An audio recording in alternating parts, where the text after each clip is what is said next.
I had 2 coffees in my hand. Yeah, she was. I just kind of have to accept the hug. I could really.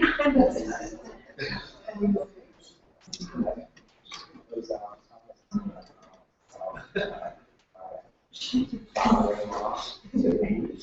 told me, you see how strong battle that is.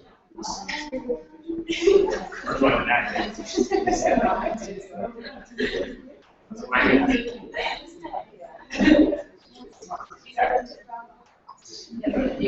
really did. It's like the second most colleges. And my fiance will be working all summer. So I should be there a bit.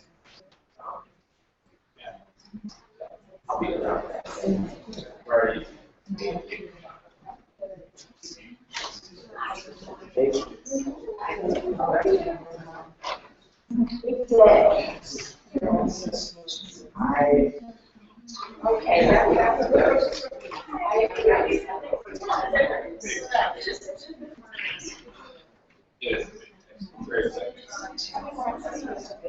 So, yeah, which we appreciate.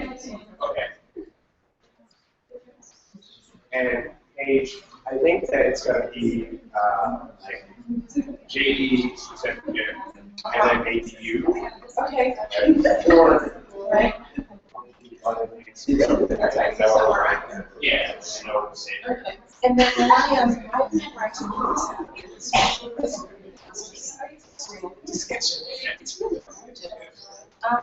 So this would be a yeah, so Noah will be here. Yeah, and the parents is Steve here, and parents is Steve here, or here when kids will see him. Oh, I see. Yeah, and I'm so, just gonna, because I have paper copies. yes, you should use the. And what about for the parents' meeting, which I could be in that? I don't, I'm just gonna go where it goes. Sounds good. I'll allow it, like, Take this spot right here. I'm gonna find my real glasses.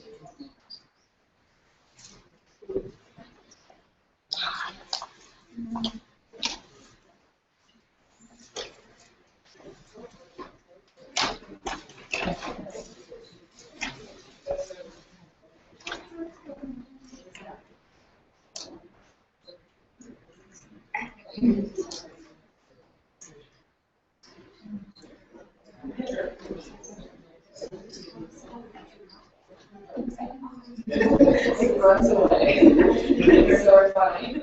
So.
I was driving a car and that was amazing. Nothing to it. Right,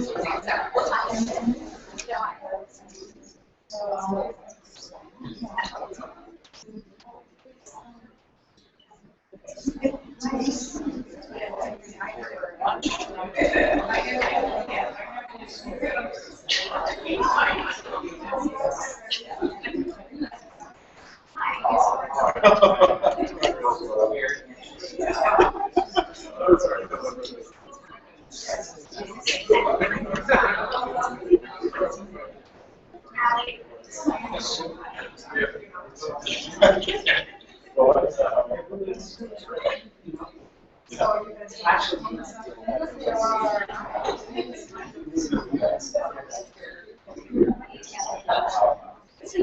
it.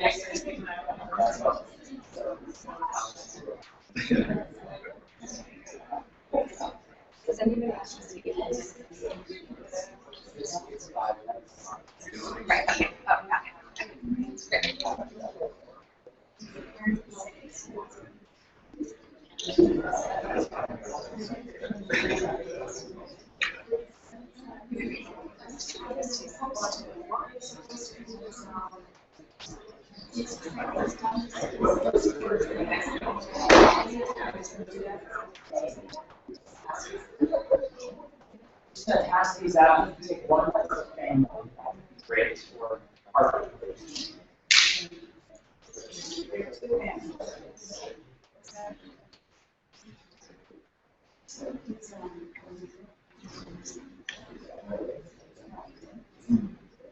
Yes.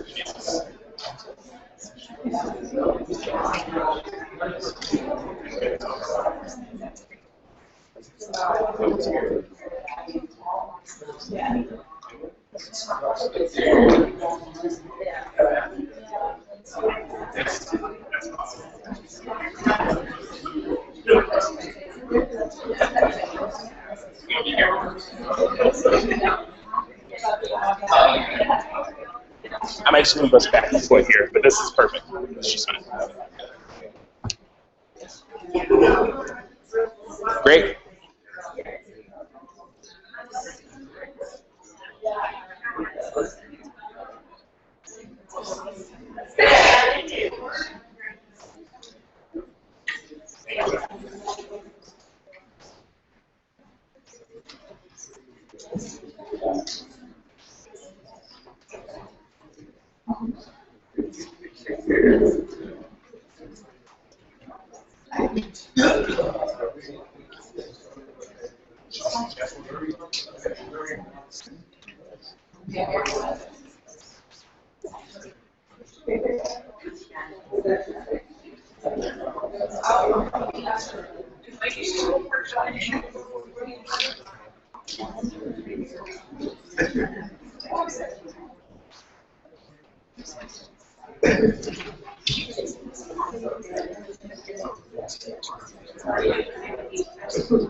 I'll keep this with my stuff, so it'll be over here. You can take a look.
right, good morning.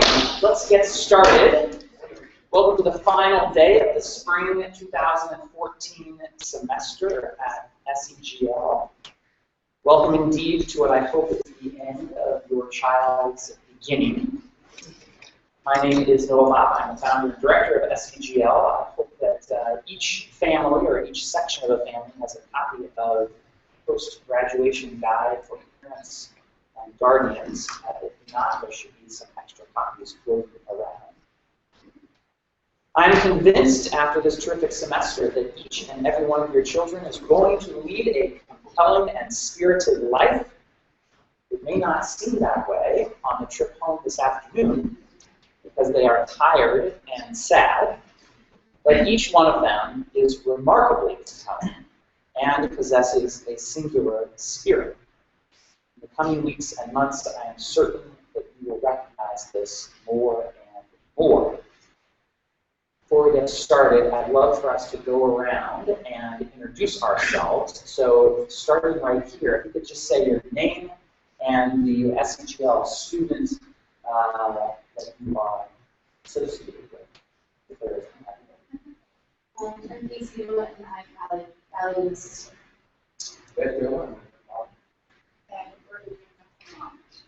Carol Wilson, mother of Jennifer Ross.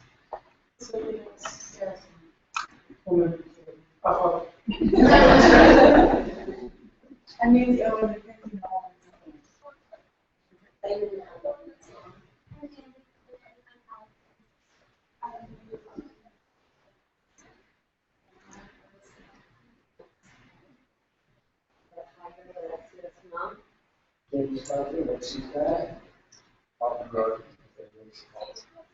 Very sister. Allie Ware,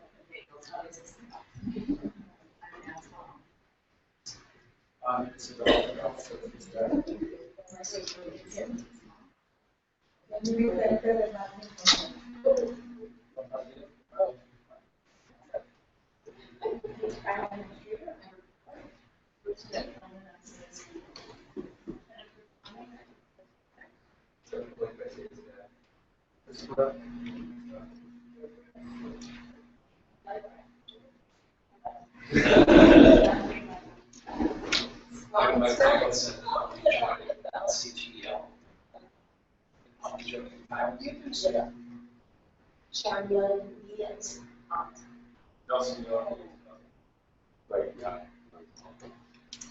Jane Howard.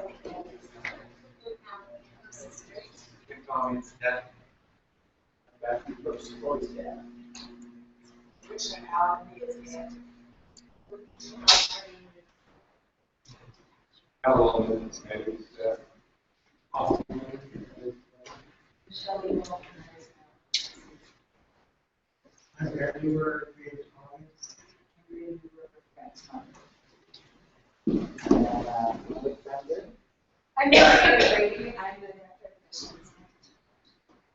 I'm Robbie Ross. I'm the former director of admissions and the coordinator of graduate affairs. J.D. Gladden, academic team. Wonderful. All right. Welcome to all of you. I'm walking in as Christian Starling, director advising and English teacher, among other responsibilities. Okay, the agenda here is as follows. I want to say a few words about the academic transition.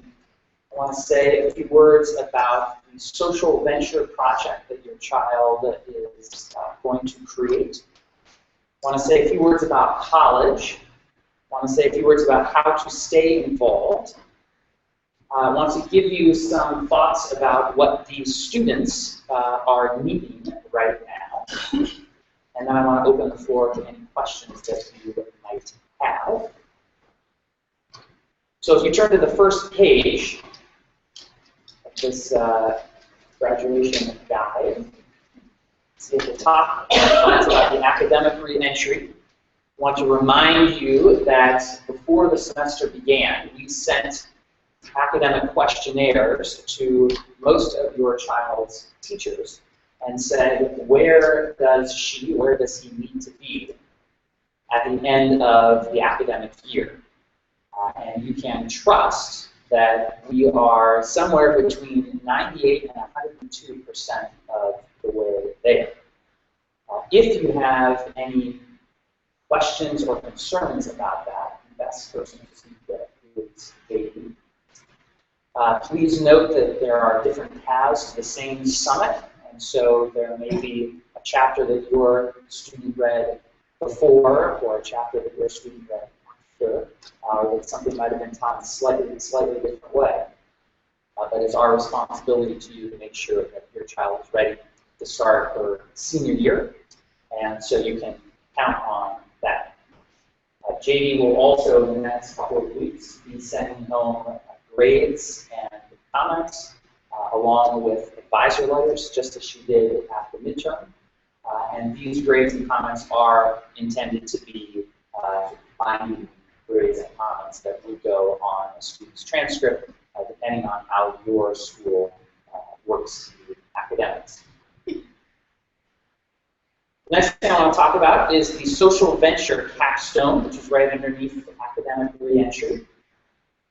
The most important bit of this is the line at the beginning of the final paragraph. Please remember that this is your child's project.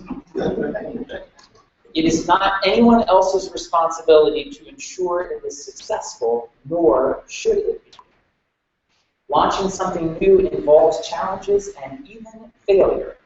Indeed, failure can be a great teacher. So please remember that as you hear that your child is starting this new endeavor that seems quite ambitious. Please also remember that our team is here to help them launch their project, that there are graduates, hundreds of them, that have gone through the same thing, that make themselves available for this, and that our graduate affairs coordinator, Robbie Ross, will be keeping up to date with them as well. That's probably all I need to say about the social venture project. Let's skip over emotions for right now, not that we'll be able to later today, and talk about the college process. I know some of you are thinking about that. SEGL works to ensure that each of our students is empowered to guide her or his own college search. We believe our students should approach the college process like savvy consumers, identifying schools that meet their needs and align with their values, rather than choosing schools simply based on prestige. If you look at that calendar there, these are the ways that we get involved in the college process. In the junior spring this past semester, we had 2 initial college counseling sessions for students as a group. At one of those sessions, Senior Associate Dean of Admissions at Oberlin College, my alma mater, talked them through the college process from a college admissions officer point of view. And then I've had, and other faculty members have had, a number of individual college counseling meetings with your children. These are meetings that they have requested. And then, of course, they have AP exams. In the summer between the junior year and the senior year, they are welcome to contact any one of us to get further college advice. You should not feel shy, and your child should not feel shy about sending me an email or a text message or Facebook post or whatever, saying, "Hey, I need some advice about this. This is what we do, and it is in our interest to make sure that each of your children attends the best possible school for her or him." In the fall, we continue with college counseling follow-ups. We have ongoing support for the venture projects, which, along with being great for changing the world, look pretty distinguishing on a college application. And then we write over 90% of our students' college recommendations. All of your children have earned a sterling recommendation from at least one of our teachers. So you should not feel shy about encouraging them to approach one of us. Usually it's better for only one SEGL teacher to write a recommendation. If there's not a recommendation from the home school, it can look a little bit odd. If your child has done well here, it might even look a little bit odd if they don't get a recommendation from an SEGL teacher. I want to note that there are a few schools that encourage only teachers from that school to write recommendations, and they say don't go to SEGL teachers and ask for a recommendation. And off the record, I'm going to tell you, don't listen. At the very least, have one of us send in a supplemental college recommendation. We're able to say that your child matched wits alongside best and brightest students in the country, and oh, by the way, also had to live with a very diverse group of those students. There have been several instances where schools have said, don't write a college, don't have SEGL teachers write a college recommendation. The student applied early, did not get into the school that she wanted to get into, and then said to me, can you write one? And ended up getting into that school in the regular admissions process. I can't promise that, but I want you to know that there's some proof behind asking us to write recommendations. In the senior spring, they can continue with follow-ups at any point in the process. We continue supporting their venture projects with advice, resources, and it's also possible for us to write waitlist letters. Your child is on the waitlist at her top school. They can sometimes turn to us, and sometimes we can be helpful. We don't have any magical strings to pull, and we don't want to be unethical, but we can be helpful, and we have lots of stories about that.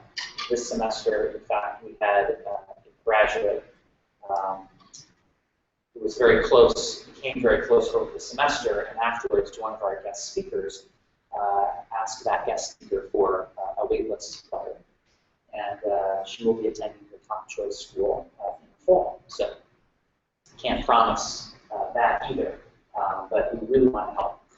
In case you are interested, we have the full list of our college acceptances and matriculations. These are all places where our students attend, and then at the bottom there, the schools most frequently attended by SEGL graduates. And you might look at that and say, is there a way of, what do those schools have in common? I think it's 6 of those schools are on the Foreign Affairs magazine list of top undergraduate programs in international relations. So that's one way of seeing a connection between them. Okay, ways to stay involved. Flip the page over. Please, if you feel so moved, connect with an administrator at your child's school. Your child's school gives up a lot in order to send kids to the School for Equitable and Global Leadership. And knowing that SEGL had a positive impact on your child can further solidify that relationship. It's also very helpful if you help out in our admissions process. One of the most helpful things that our parents do is speak with prospective families. You may have done that yourself, and if not, you may remember how you felt when your child said, I'd like to go to Washington, D.C. for 4 months next year. And you said, excuse me? Having a parent who has been through that process can be enormously helpful. Connect us with new schools and programs. There may be schools that you are affiliated with or programs that can be helpful to the school in some way. Connecting us with those folks can be very, very useful. The person to talk to about all 3 of those things is Maria O'Grady, who is our Director of Admissions. She can help you out with that. A second way to stay involved is to suggest guest speakers. Some of our greatest guest speakers come because there are family members who said, hey, I don't know this person, but I know somebody who does, and maybe we should reach out to them. And all of a sudden, Stan and Crystal comes and talks, or the semester team comes and talks. Please give us feedback. Once you've had time to reflect on your child's experience in transition home, there is a contact form on our website, and taking a few moments to jot some things down would be very, very helpful. I'm also hoping to have a few of you join, or maybe many of you join, our parents committee. And we'll send you more information about that over the summer. Our parents committee gives me a great deal of advice, helps with our outreach and advancement efforts. And I'd love to have some of you join that. And then, of course, financial support. Many of you have already given very generously to the school. You probably know that a significant portion of our students receive scholarship support to attend. About half of you have children that receive that scholarship support. The average percentage of students at an independent school that receive financial assistance is about 20%. At SEGL, we are somewhere around 45 or 50% every semester. It's a huge investment. All of you have heard about the Keenan Challenge. We have another 5 weeks to meet, about $60,000 left. The important thing with financial support is not necessarily the amount that you give, but the percentage of parents who do. There are some forms on the back if you're interested in that later on. So financial support is another way that you can help us. All right. What students are needing right now? If you turn back to that front page, you'll see a few thoughts about emotions. Each SEGL student mourns and or celebrates the end of the SEGL experience differently. It is normal for students to cry, laugh, ask for space, ask for company, sleep, stay up late, talk less, talk more, feel lonely, feel connected, express anger, express happiness, spend hours on Facebook and Skype, ask to visit or host new friends, and suddenly have millions of ideas for changing the world.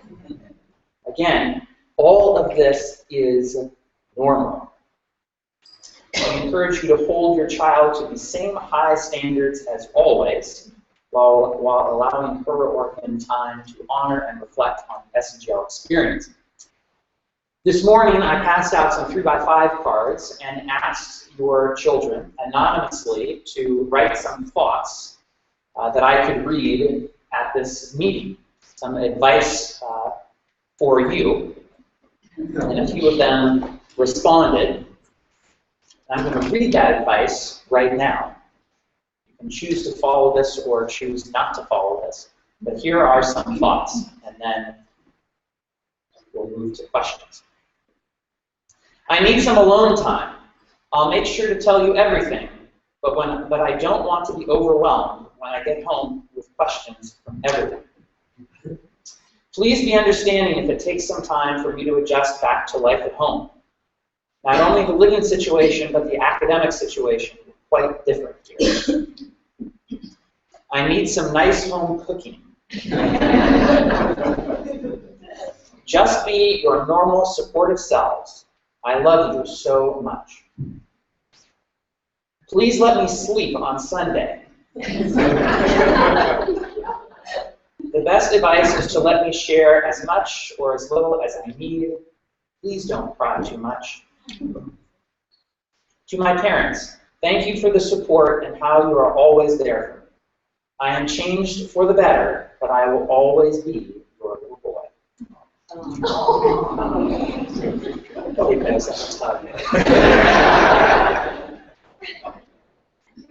Please understand that I have changed and grown a lot, and don't expect me to necessarily think or act the way I used to.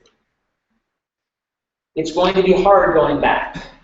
I want you to ask questions. I want you to see how I've changed and grown. Let's have more good conversations. I love you. As I said before, of course, thank you. Thank you for this opportunity. One thing that I will need going forward is space to build new friendships and nurture old ones. Ask me a lot of questions about big ideas. I'll have way different answers than I did 4 months ago. I need a long car ride home to think. I need your complete support for my summer endeavors. Mom, Dad, you are the real MVPs. Thank you, and I love you. I love you, and I'm happy to see you, but please give me the space I need. I want to share my experience, but I don't know how to describe it yet. Please don't ask me too many questions, yet check in and see how I am doing. Please don't force me to hang out with my friends.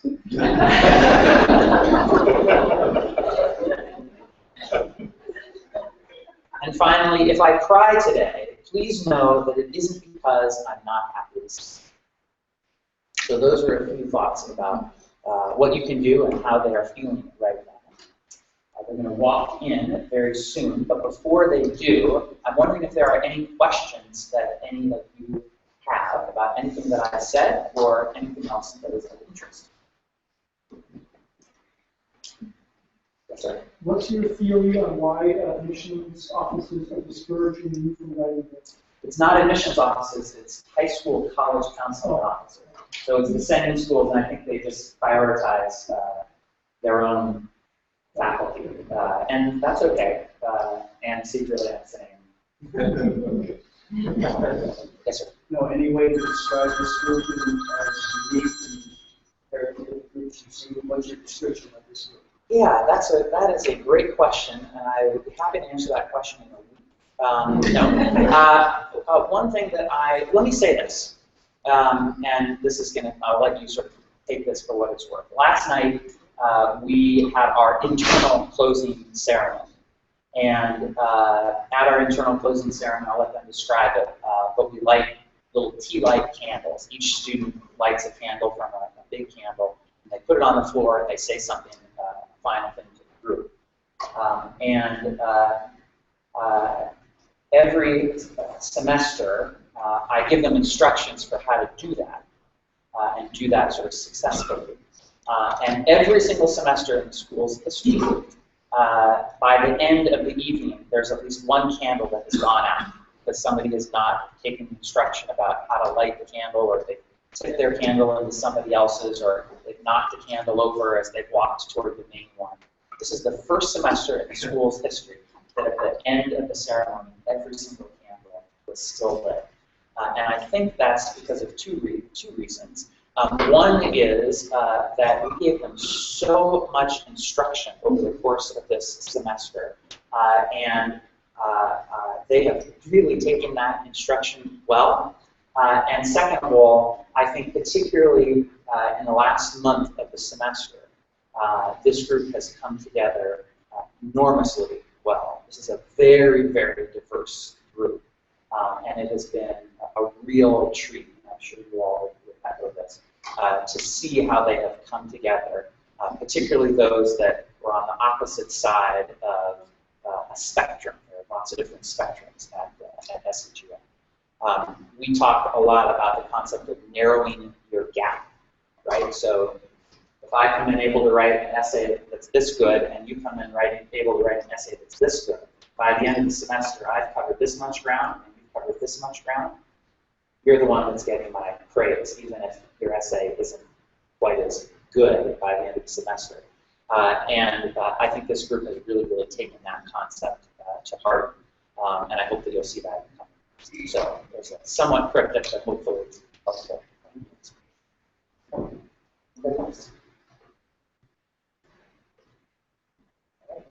Great, so let me tell you what's about, oh, actually, let's see.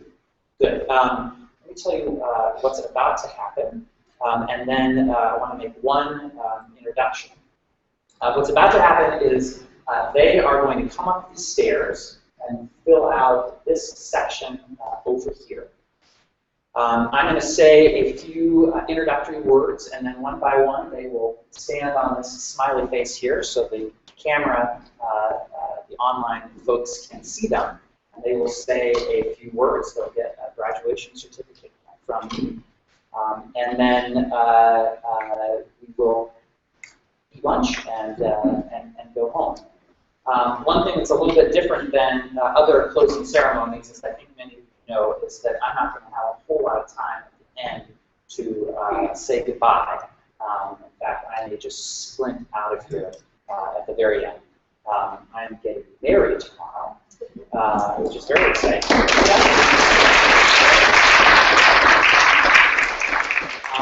And the rehearsal dinner is Tarrytown, New York at 5 o'clock.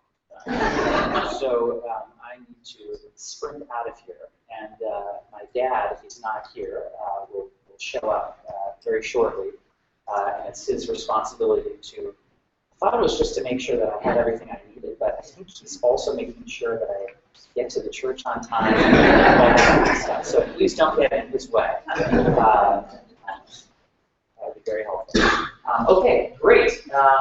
Maybe one more thing. Robbie, do you want to say a few words as graduate coordinator? I would love to say a few words.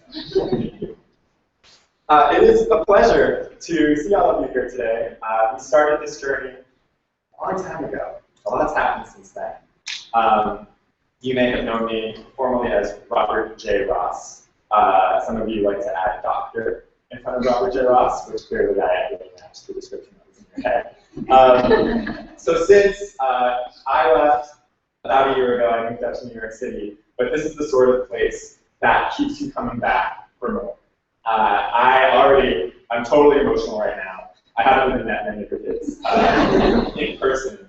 But this is really just the beginning of the journey. We have ample opportunity for each of you and each of them to stay involved in a real way in graduate affairs. You will see a horde of graduates coming in now for their graduation to meet their new brethren and welcome them accordingly. We've got reunions happening in different regions of the country. We've got our big homecoming reunion, which I stepped out for a bit, but you didn't talk about that. It's the weekend after Columbus Day, and it's a chance for all of the graduates to come back together and each of you and celebrate everything that the School for Ethics and Global Leadership is and will continue to become. I would argue, while the school has so much to offer, its best asset is the caliber of the community that we help create together. So we really hope you continue to be part of that. There will be a lot of opportunity to do so. Thank you so much. Great, thank you so much. There will be a few people up on the stage that you will recognize, and I also am hoping that we can add one more person to that mix for the ceremony here. Before we close, I want to say a few more words about Mike Michelson, who is our incoming Dean of Faculty. Can you raise your hand, Mike? Mike is a longtime dean and teacher at the Riverdale Country School in the Bronx, and as soon as I shared with some folks in a limited way that he would be joining us next year, I received a slew of emails from around the country with big drops of drool all over them. Mike is a legend, and we are delighted to have him.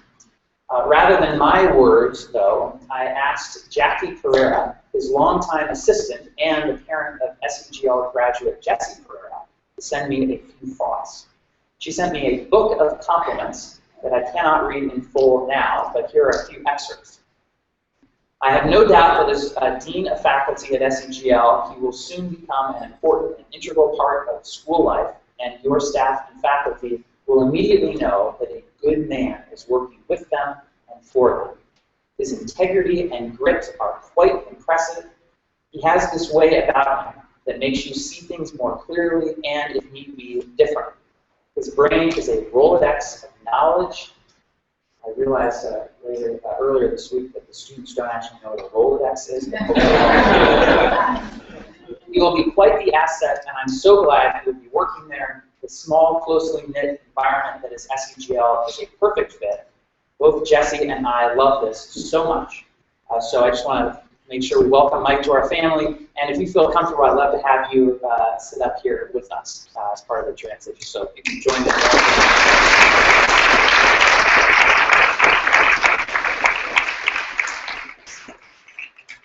All right, so we will get started in just a couple of minutes. The graduates will come in, and the graduates to be will come in. So just a couple of minutes, we'll get started.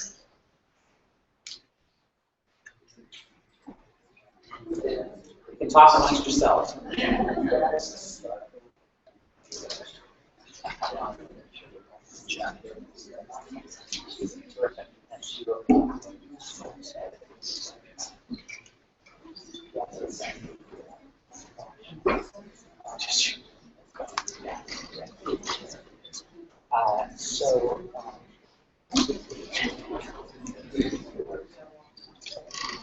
Okay, good.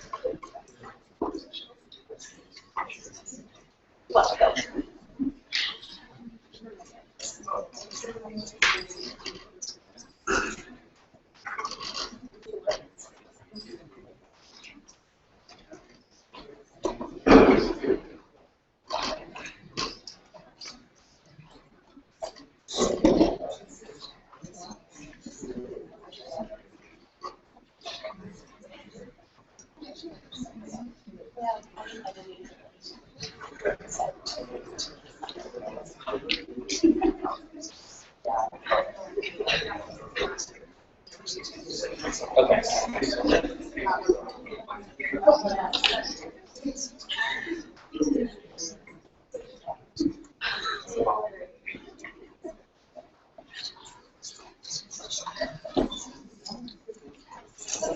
So yeah, I'll just sit there.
Good morning, and welcome to the graduation ceremony for the class of spring 2014 at the School for Ethics and Global Leadership.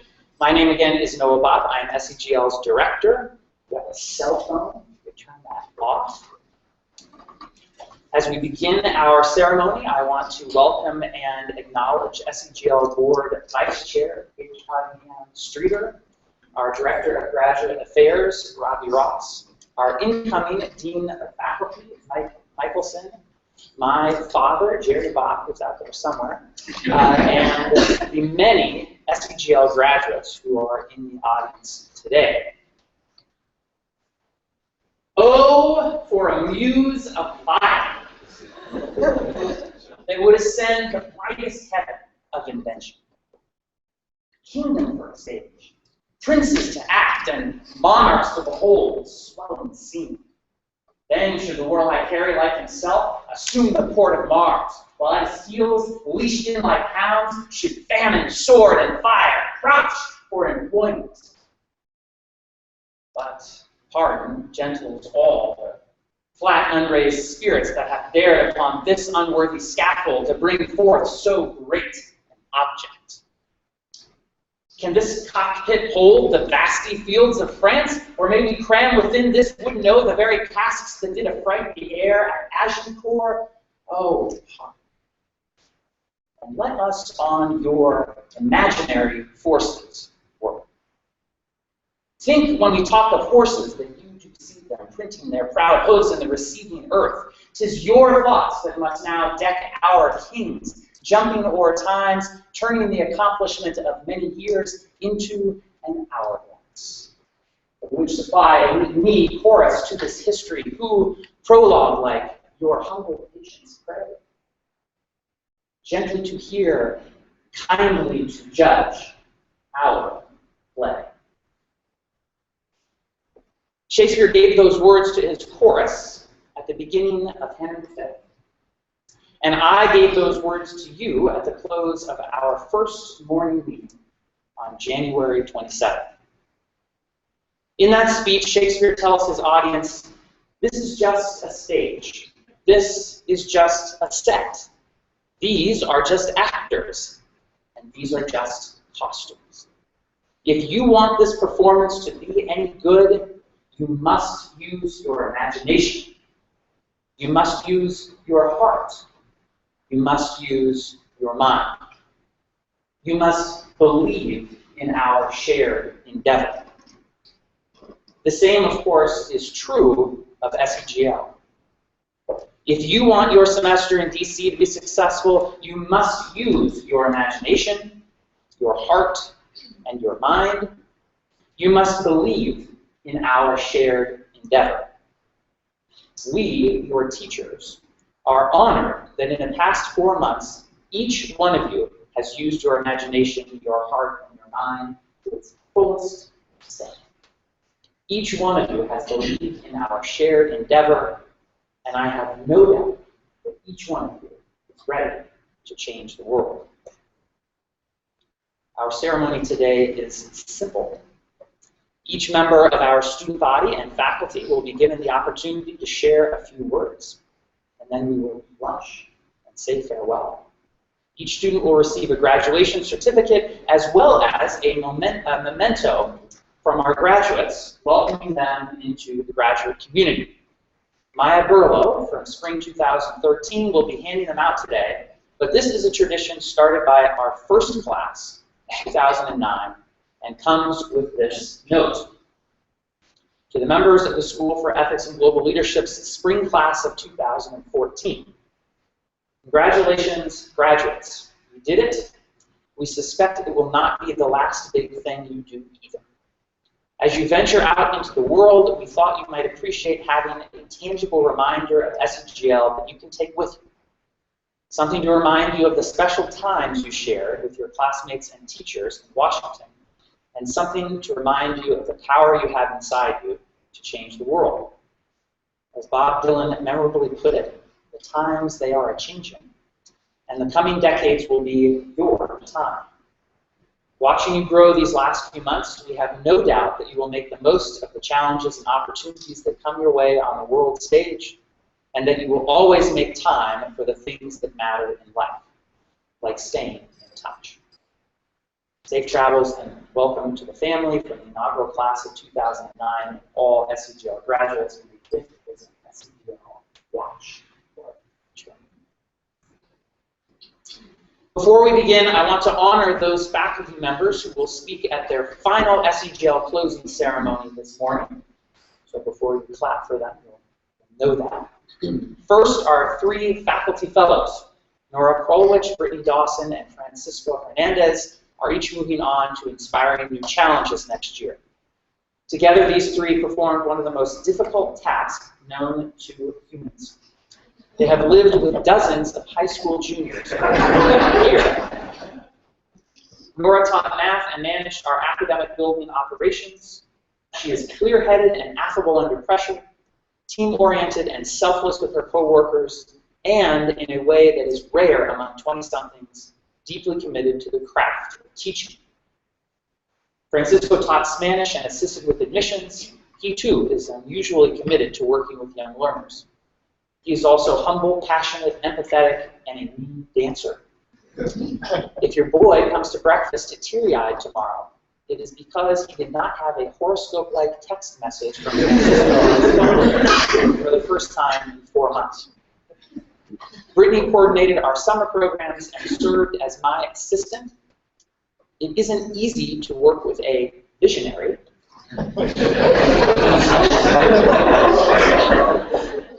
As she knows by now, that is code for leader who is disorganized.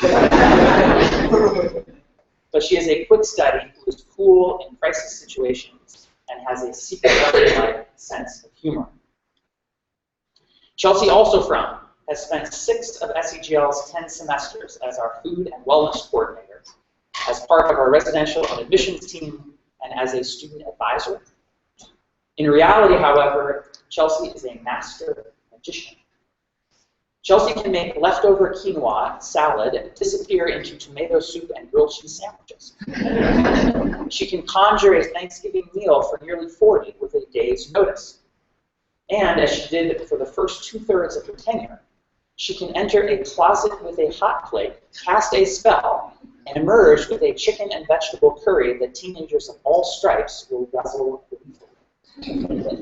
Equally as important, she is a superb advisor, a compassionate contributor to faculty discussions, and a wicked humorist. On a staff full of type A drivers, she provides 2 kinds of sustenance: extraordinary food and much-needed balance to her colleagues and, most important, the students and advisees who love her. Christian Starling has also served 6 semesters of duty at SEGL as an RA, Director of Advising, IT Coordinator, Director of Online Learning, English teacher. Did I miss anything? Christian is a consummate team player. I cannot remember a time when I called him and he did not pick up the phone. I cannot remember a time when I critiqued him and he did not accept that critique gracefully. I cannot remember a time when I said, "Can you get a picture of this thing that is happening right now, even though you don't have a camera?" Or, "Can you put this blog post up in the next 2 hours, even though you are teaching for the next 2 periods?" When it did not happen immediately. I cannot remember a time when I did not completely trust him to run our English class expertly.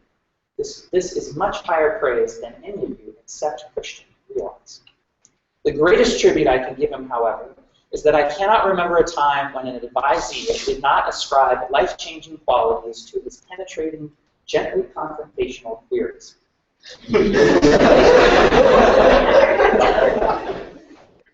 We are delighted that Christian will serve as our summer program director beginning next month, and that he will continue to lead our online academy. We will miss each of these bright stars dearly, but we also know that each will remain an important part of the SEGL family. And now on to our ceremony. Our first student to speak is Alexander Mitchell.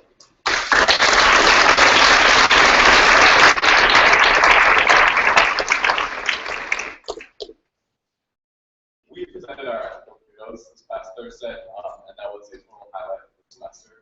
However, one of my favorite parts of the day was at the end of the day when Noah gave us a little talk about moral relativism and moral absolutism. And I had this moment as he was going over the philosophy of Hegel, talking about Geist and other German words I didn't understand. And I thought, wow, I've been thinking something so similar to this my entire life. And finally, I hear someone else saying it. And I realized that that really characterizes what this semester was about. There are so many instances where we were in the dorms, talking about philosophy, talking about life, talking about so many things in general, and people just didn't understand. And that is my favorite part of this semester. There are so many people I could thank among the faculty, among the students, among everybody, but I need to primarily give a shout out to my wonderful mother. She's the most incredible woman on this planet. That is not an overstatement. I'm here where I am today because of her, and I love her. She's the best. Here at SEGL, SEGL, where do we know? You'll come to learn that we really, really love quotations. So I thought I would finish off with one of my favorite quotes of all time by Woodrow Wilson and the rest of the students here. You are not here merely to make a living. You are here to enable the world to live more amply, with a greater vision and a greater spirit of hope and achievement. You are here to enrich the world, and you impoverish yourself to forget that day. Thank you so much.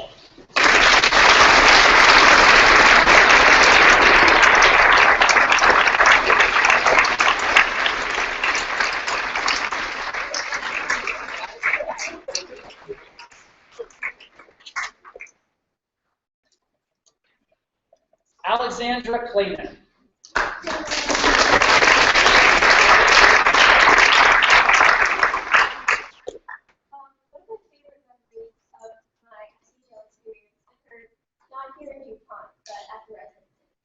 It was about 3 weeks in, it had already been academically rigorous, but 3 weeks in is really when the testing starts. So we were all very stressed. We sat in our study room, and Jenny and Mackenzie come to the study room and invited all the girls to have a dance party in the middle of homework. And I was like, should I take this break? Should I just continue to work? And I ended up taking it, which was a really good decision. Just danced for like 15 minutes, and choreographed an entire dance that I was so happy. And I just learning to take a break has been one of the many important lessons that I've learned here at SEGL.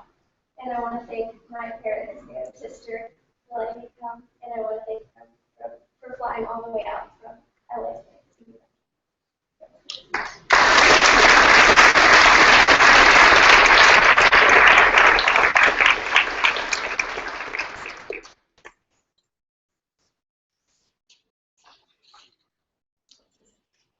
Alexia Pfeiffer. I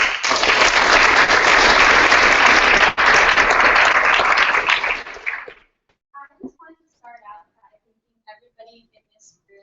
Honestly, the last 16 weeks have been the most incredible experience in my life, and I attribute it to every single person here. I just wanted to put SEGL in a little bit of a snapshot. So we have a study room in the residence, and it's a pretty mid-sized room with about 7 desks and a Putin poster and a Frozen poster. And that room is used on most nights. You know, people do their studying. Most of the time you can hear the scribbles and pencils or the typing on the computer or some whispers because people are collaborating in a math homework.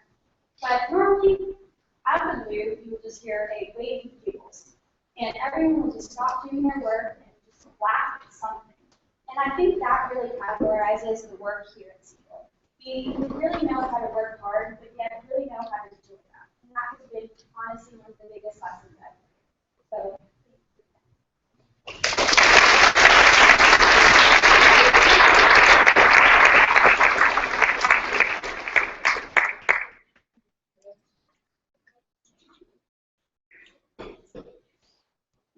Nora Krolich.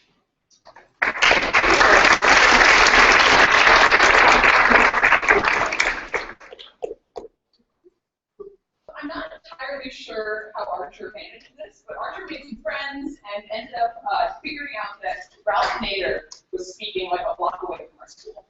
And so a bunch of kids ended up heading over, and it was the first time our students had ever talked with an impressive dignitary of some kind with other people in the room. And I came late, and I walked in, and some random person was asking a question to Ralph Nader. And the question, it became very clear to me, was not really a question, but just the man wanting to hear himself speak.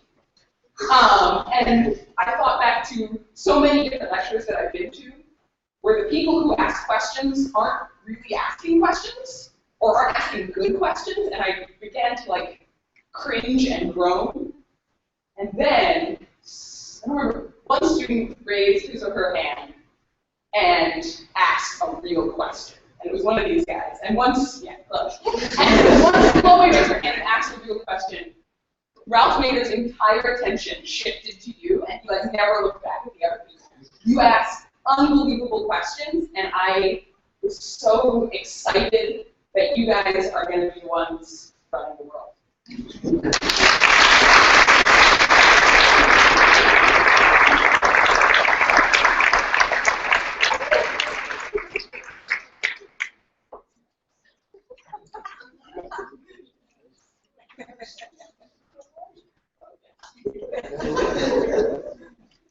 Ali Duma.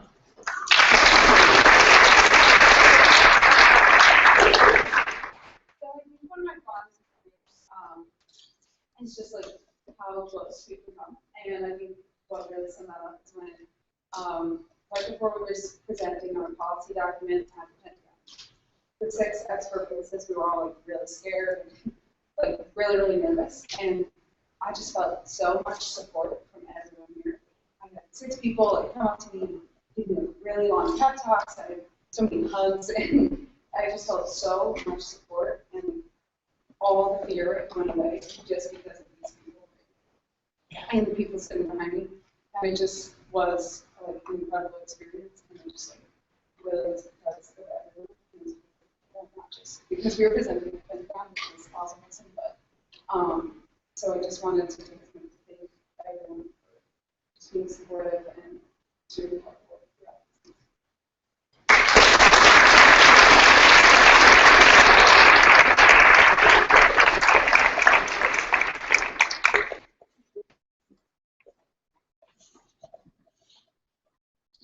Andrew Cohen.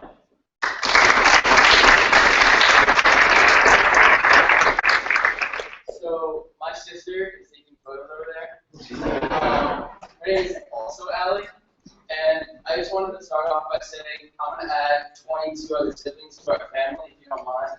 And they're like all right here. Got a lot of names to start learning.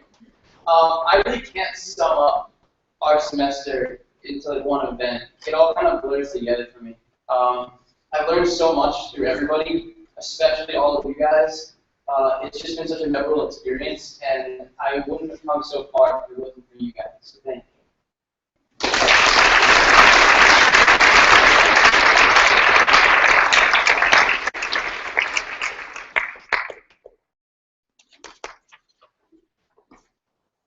Brittany Dawson.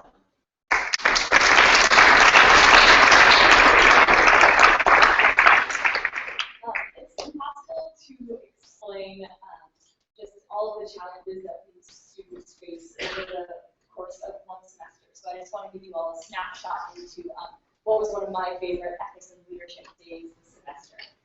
We woke up early in the morning and threw the kids into zip car minivans and drove out to Virginia in a lot of traffic so that the students could meet with the former president of the National Rifle Association. They then spent the morning discussing gun control in America. And we then walked around the little museum, saw a lot of guns, jumped back into the minivans, came to DuPont Circle, where the students then presented in front of Bill Clinton's former press secretary, Mike McCurry, where they were very intensely grilled on all sorts of different current issues. And throughout the entire day, they just faced all of these challenges with such eloquence and grace. But 2 days before that, they had been presenting on drone policy in Yemen at the Pentagon. And they just rise to every challenge that we throw at them throughout the course of the semester. And it's been incredible to work with them these 4 months. So thank you, parents and families, for sharing them with us. And thank you to all the students for inspiring me to be better every day.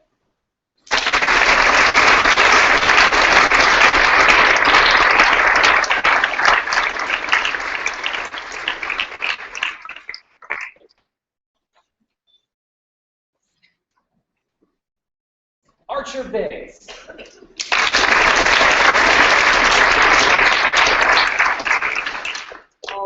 When I came in here a few months ago, I saw Robbie, and all I can think of when I see him now is that I had no idea what I was getting myself into when I applied.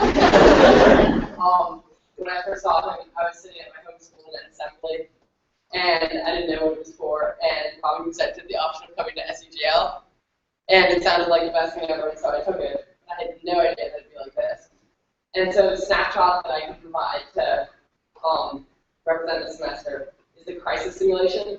All of us were given a position in the United States government, allocated with our president, and we all had to hold that position under current government crises. And the faculty made it absolutely incredible. We were getting live CNN news reports from faculty member Chris Lash wearing a wig with a weird Algerian accent, and Scarlett Baldwin with some Muslim accent, and he was terrorist and he had to talk to the president. And Sorry. and that's just what the semester was like. It's everyone making incredible situations for us and putting so much care into it that we would never possibly repay them for the opportunities they've given us and all the care they've put into this semester helping us grow. And so I'm so grateful. Thank you.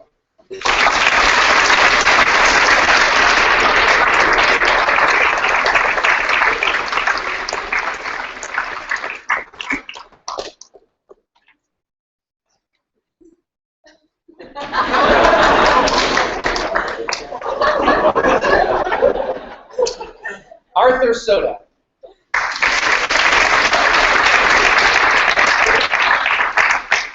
So coming here and living with 22 other amazing people, it's really been, honestly, the best experience of my life. It also taught me that the best learning is from my peers. And although like the classes are amazing, meeting all these other people, it's such an amazing experience. What really made it worthwhile most was learning and living with these other amazing people. Whether it be like hearing Archer's go at 2 o'clock in the morning or doing homework, or when Marvin's coming down to check up on us, making sure that we're doing homework or something. Insane. It's really the best experience that I've had so far. And I'm really glad that I came here. And I have a quotation for you guys, so it's my wish to which the church show that it's, this is not the end. And it's not even the beginning of the end. But it's the end of the beginning. So what we built here is so precious and priceless that it's never going to fade away. We will take this with us for the rest of our lives. And I genuinely hope I get to see how each of you grow as far as your dreams.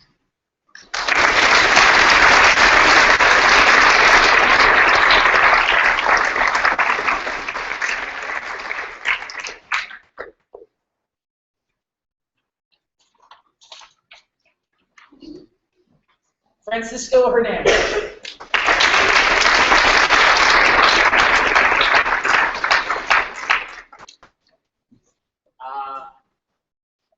When I decided that I wanted to be a teacher, I was really excited. And I thought I knew what I was going to do. So after I was hired to work at SEGL, one of the first things I did was go to a bookstore and I laid down and I had like 10 different Spanish books and I was like, which one am I going to use? And then that same night I went home and I like opened a spreadsheet and color coded it with like the day and the lesson and the assignment and the homework. And I was so excited and I was preparing and I wrote my syllabus and I was like, I'm going to teach Spanish and I know what I'm doing, past progressive and the perfect tenses. And I was so excited. But I never imagined that there was so much more to it. I never imagined that I wasn't just going to be a teacher, I was also going to be a student.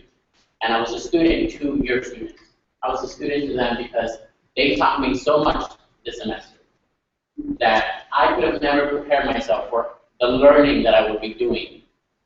I was so excited to teach, and I thought that that's what I was going to do, and that was my mission. And I never thought for a second that I was going to be a student to them, which has been the most inspirational thing that I could have experienced at a place like this. And I'm very thankful to know and the faculty for allowing me to be a part of it, and I'm very thankful for the students for being here, and I'm most thankful to you guys for allowing your students, your children, to come to a place like this, giving them away for 16 weeks. So thank you for that. To the students, as I told you before, today you're getting a diploma from SEGL that tells you that you've been through this wonderful, really difficult program for 16 weeks. And there were moments where you asked yourself, can I do this? Can I get through it? We have a presentation at the Pentagon tomorrow. Tomorrow I'm going to present to Michael Curry. Tomorrow. But you got through tomorrow every single time. So as you go forward, if there's a moment, I'm applying to colleges, I don't know if I can do this. I'm my first time in college, I don't know if I can do this. Stop doubting yourself. And look back at this diploma to yourself. I did these 16 weeks. I'm ready. I know what I'm capable of. I don't ever have to doubt myself. Every morning, wake up, look in the mirror, and tell yourself, I did it, and I'm going to do it again. Okay. I love you guys.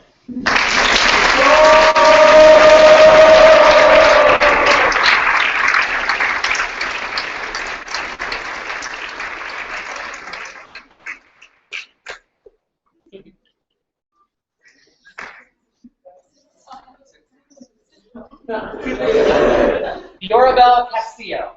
I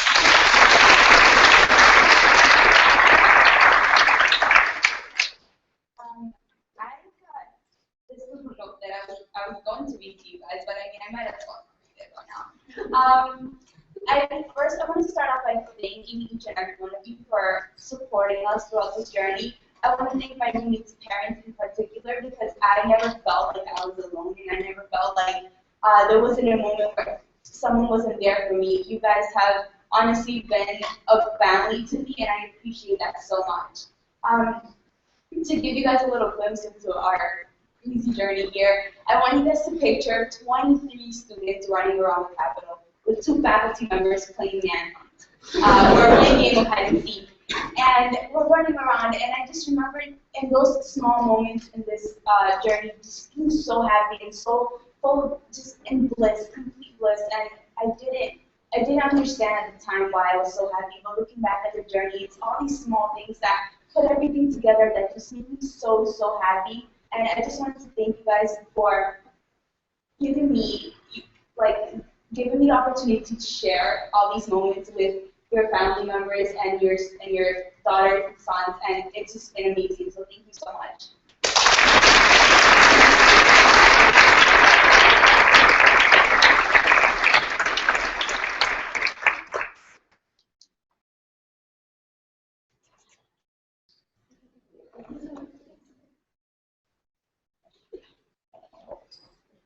Chloe Hooks.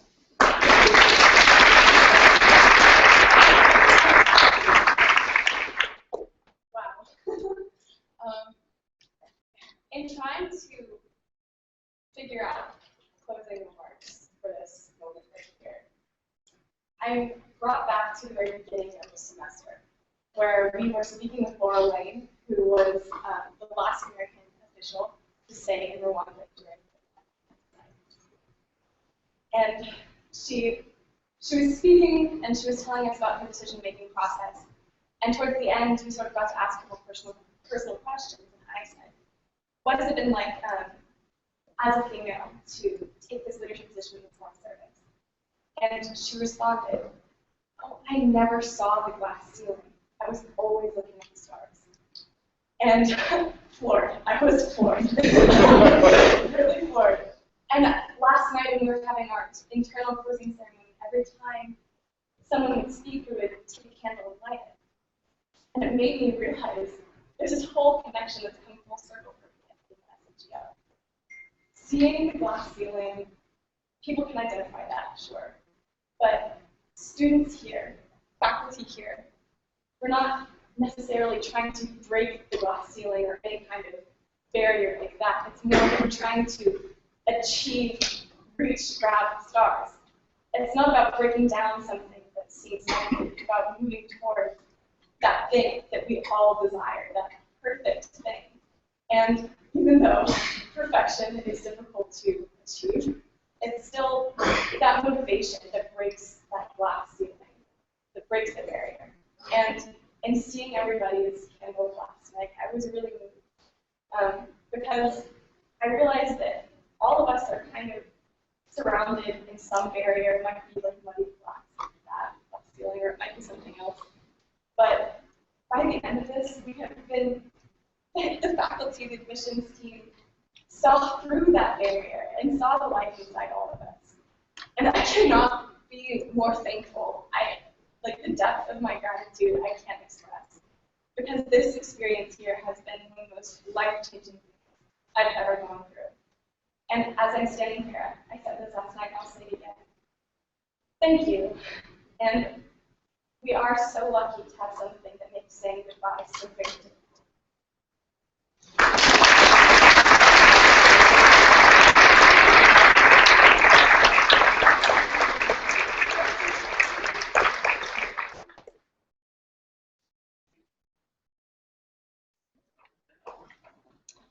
Mairead O'Grady. So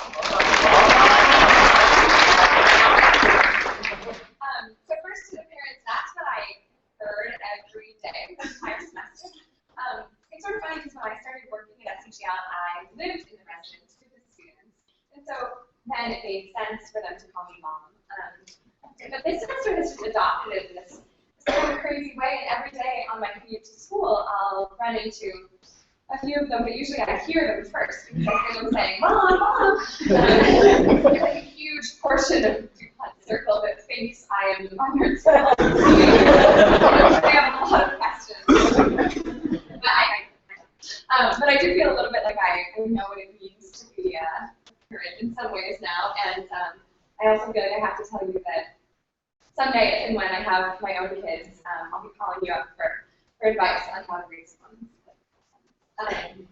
So thank you for sending these notes. We talked a lot at SEGL about narrowing our gaps, and as all of you know, my big gap to narrow was jokes. I'm really bad at telling jokes. But this semester has thought I'm really funny, and I really enjoyed this new identity. But I'm going to tell you a little story. And it actually starts the night before you all moved in January.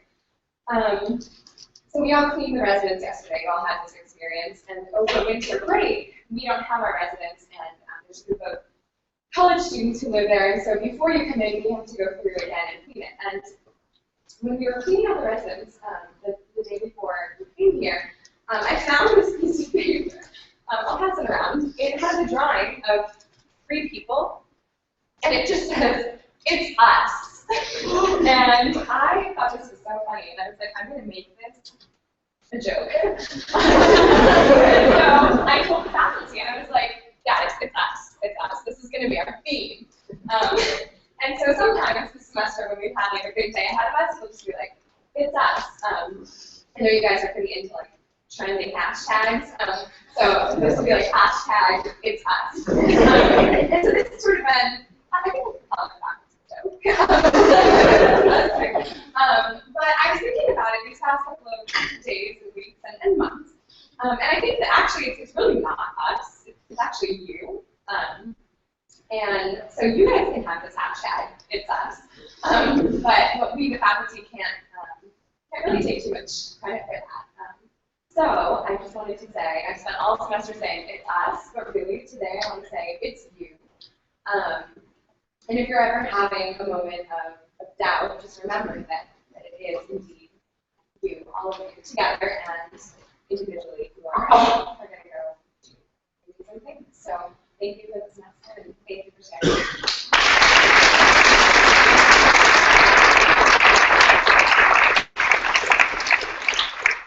Grant Newberg.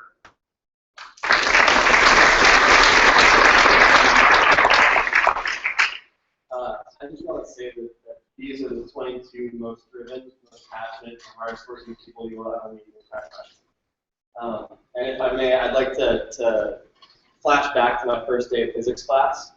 Now, the AP Physics B class consists of me and Alan. So we had a great class. But the first day of class, and I don't know if you remember this, but we started off by talking about Newton's third law, which is with every force there's an equal and opposite, with every action there's an equal and opposite reaction. And for some reason we went from there to energy policy. That's like a natural jump, right? And that's just one example of what happens every day here. It's the most unique and most wonderful place in the world. And I don't know anywhere else that will go from Newton's third law to oh, we should reform the power grid, obviously. And it's just, it's great. And it's just, there's no substitute. So thank you very much for spending this time with me. And thanks, Mom and Dad, for letting me come. So.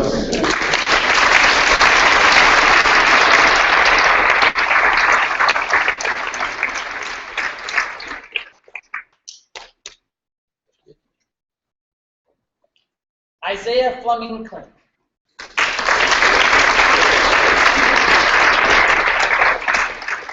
I have 3 things that I'd like to make. The first comes in a story, and Richard will probably hate me for telling this, but this is just a typical Sunday afternoon. And this won't come as a surprise to all the students here, but every Sunday we play soccer for like 2 hours, and it is absolutely my favorite time of the week. And Richard comes every week, no questions asked. I think the first week there were 3 or 4 people there. And one Sunday in particular, it was Hale, and he still came. And afterwards, he helped me with my math problem set for a pretty solid amount of time. And then later he came and we storm meeting. And this, I think, is very indicative of the time that the faculty here give us. They are the most wonderful faculty I've ever experienced. I've learned so much from them.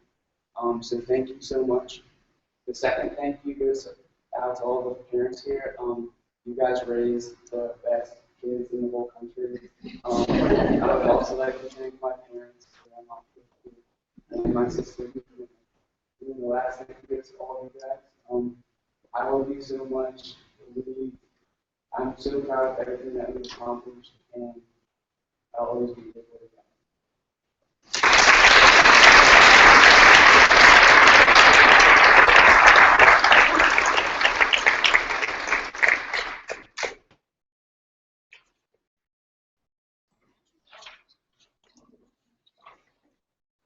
Chelsea also from.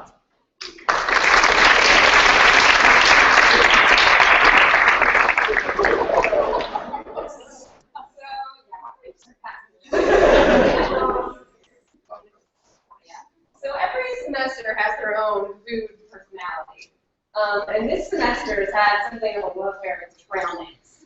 Every time I make trail mix at lunch, I have to literally keep it hidden, or else if I put it out, it's gone before meal time. So that's definitely part of their food personality. Another part of their personality, which they share with past and future semesters, is that sometimes they tend to wake up at like 7:55 and they're supposed to be the highest to get on the school. So practice becomes somewhat of an afterthought. So today, on your graduation day, I give you some trail mix. And though I've been always encouraged to eat chocolate for breakfast. It's your graduation day, so live the dream and excellent.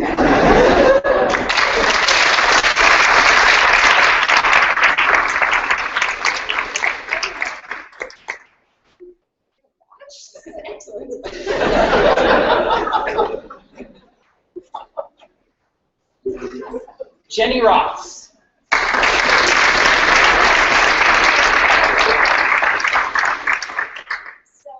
Noah told us about a week ago that we would have the opportunity to say something to everyone. I was like, oh shoot, what am I going to do? And to be totally honest, I still don't really know what I'm going to do. But I think I'd like to start off and just say thank you to the 22 most amazing people I've ever met in my entire life. I don't think you guys really understand the impact had on me, and I've just been so inspired by literally each and every one of you that it's just, it's really a person.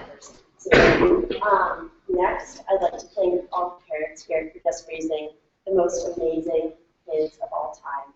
I think I really owe a lot to all of you, but yeah, it's just been a really incredible opportunity. And then to the faculty who every day you guys have challenged me and really made me become the person who I'm proud to say I am today. So thank you guys so much.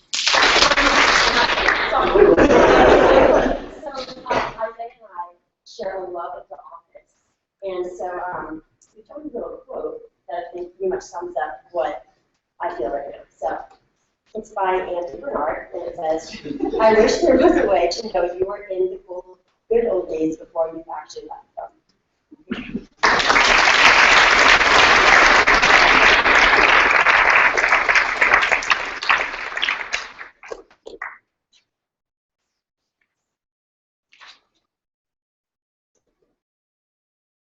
Jordan Bratt.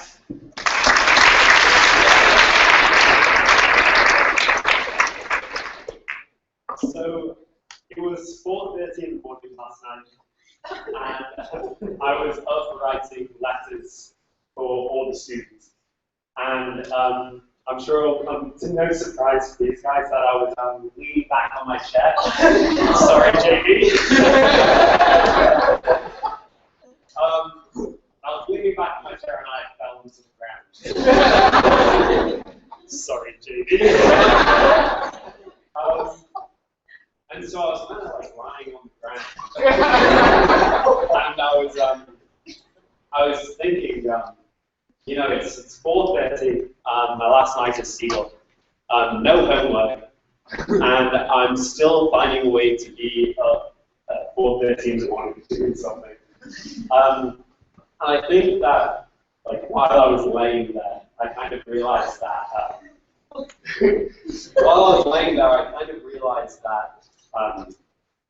that every single day while I've been here, I've been doing work, and every single day I've loved doing that work. And there's never been a day, sure there's been days where it's been difficult, and sure there's been days where it's been stressful, but there's never been a day that I didn't wish that I was doing that work.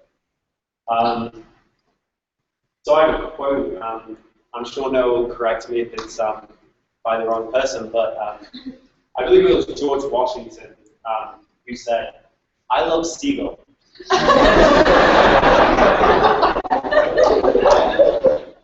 I love the students. I love the faculty. I love everything that has happened here. And, I think he said it right way back then. during the American Revolution. So I just want you guys to know that I love you all. I treasure you guys, and I always will. And there's a lot more dance parties to come.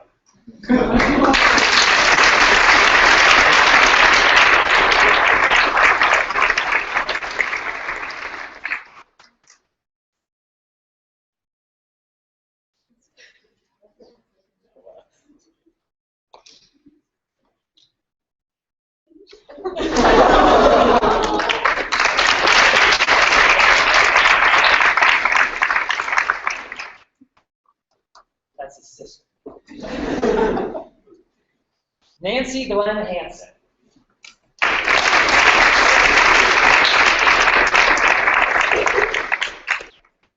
Well, the first week was wonderful. The eyes were sparkly. The smiles were grinning. Some of them just little twitchy smiles. And the eyes also had a look of utter wonderment. Now it's fascinating. We got all the way to the point at the end where the candles were lit and they stayed lit. I figured out why. It's all about the hands. These hands engaged in work. But most significantly, these hands were connected to the heart and the head. I think this is making sense. The hand started with a shake, which is appropriate, when you meet someone to begin with. And then I watched the hands move to this hugging gesture, and that's good too. And then finally, I think it's fair to say, thanks to the faculty and the support of the students and the support from the home front, that those hands joined together and had a wonderful class of unity. And I do believe you all are ready to circle in your community. And I think the entire universe awaits these hands. So all the best to you.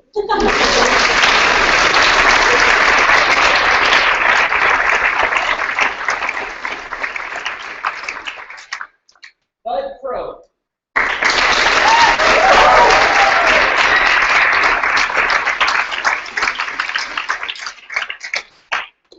Well, during the first week, we learned about integrity. So, respect, responsibility, fairness, passion, honesty. We apply it to a lot of different types of issues. But I'd like you to all know that I saw it most vividly in a cottage cheese pancake brunch. Let's be specific. Responsibility. Started about 10:30. People would come trickling down from wherever they trickled down from Sunday morning. And they started pitching in, helping each other. Fairness. Somebody was getting overloaded with too much work to do. They pitch in, they help each other. Respect. They ate the pancakes, even though some of them I could say, like, ooh, what's this all about? Compassion. Not all the bagels made it through unburned. In fact, a few of them came out burned, and it was just like, oh, it's okay. This will be just fine. Honesty. Well, some said I like it, some said I don't like it. We had all of those values right there in that cottage cheese thing. Those values, I think, will go on as you all go on. I just like you all to know they do have the recipe. They've seen how they can be made because they consumed 70 of them in the course of an hour and a half. I wish you all the very best. Thank you.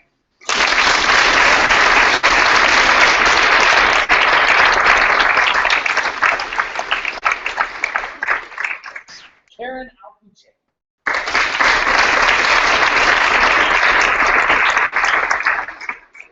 Well, I've been talking to different people over the course of this week, trying to figure out what I'm going to say at the closing remarks. And I still have no idea what I'm going to say, so I'm just going to go for it. I've been trying to think of different moments throughout the semester that kind of shows what I've gone through and what changes and how I've changed over the semester. But I can't pinpoint a specific point just because it's a culmination of every single individual here, every single faculty, every single guest speaker that has helped me become who I am. And I don't know if I could have been as happy as I am today if it weren't for the people in this room. So I just wanted to thank everyone for this opportunity.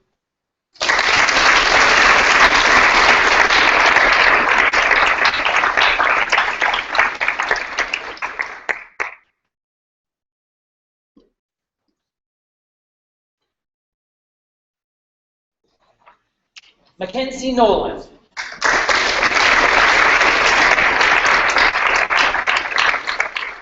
I remember it was the second or third week, and we were just trying to get to know each other, and the group dynamic was forming.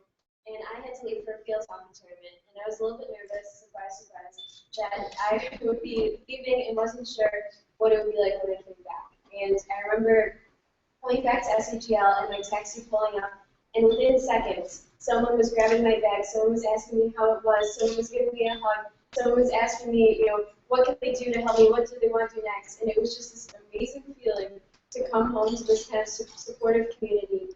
And I really realized that no matter how far you go or for how long, you always have a home with SEGL, and someone's always excited and happy to see you come back. I really want to thank my aunt for coming out and being with me here today. And hi to my parents who couldn't be here. You guys are incredible, and thank you for giving me this opportunity.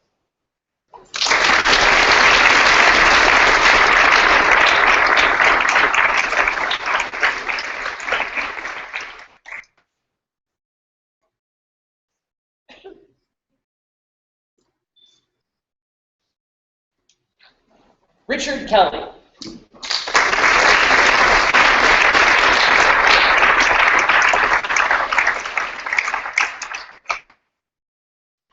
So I want to start out with a very quick but very important thank you to your parents.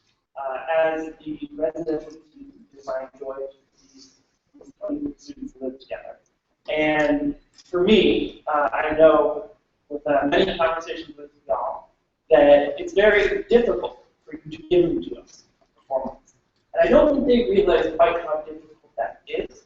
But I want to say a very sincere thank you for your sacrifice and for you letting us borrow your most important thing, performance. We as a faculty are very honored to have the opportunity to work with these students. As a teacher, most of them have had me at least in one class, some of them are stuck in two. But they all know that I like to make a teaching moment. And you haven't noticed, I happen to have injured my eye. Ironically in soccer. And a tree and I basically got in a fight and the tree won. But I want to use this as one last teaching opportunity. So I have two lessons that I think I graduated. Sometimes I'm successful, sometimes not so much. And the first is a lesson about imagination. So I asked the students, what should I tell the parents? You got attacked by a shark. Like, okay, well that's no, a samurai. Okay, a rabid horse. I didn't realize the horse could be rabid, but that's okay. Other students said just a knife, and nothing happened. All right, well. Several decided that other students had attacked me. So, I don't know if any parent really wants to hear that they're kicking the teacher. A couple said that we were sailing and a pirate ship attacked us, or that some other thing attacked us. And then I was worried if I could go up there and tell parents that we were attacked by bears or pirates or an assortment of other things, they'd be more worried about their child safety than the fact that my eye got injured.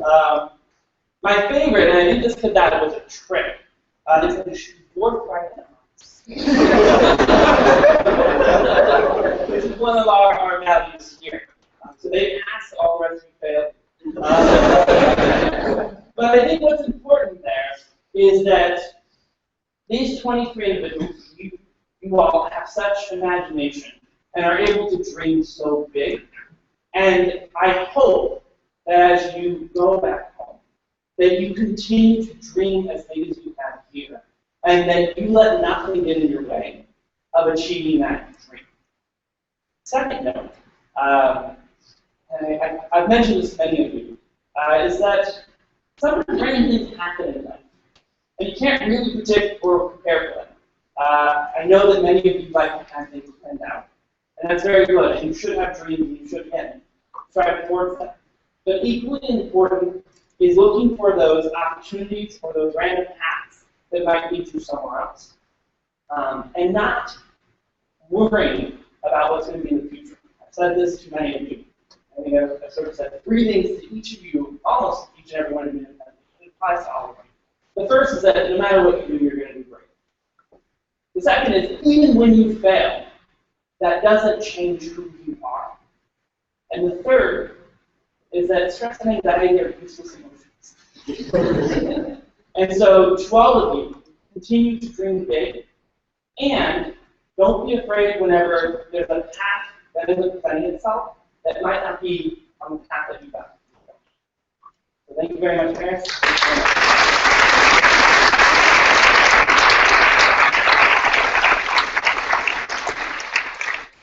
Madison Loman.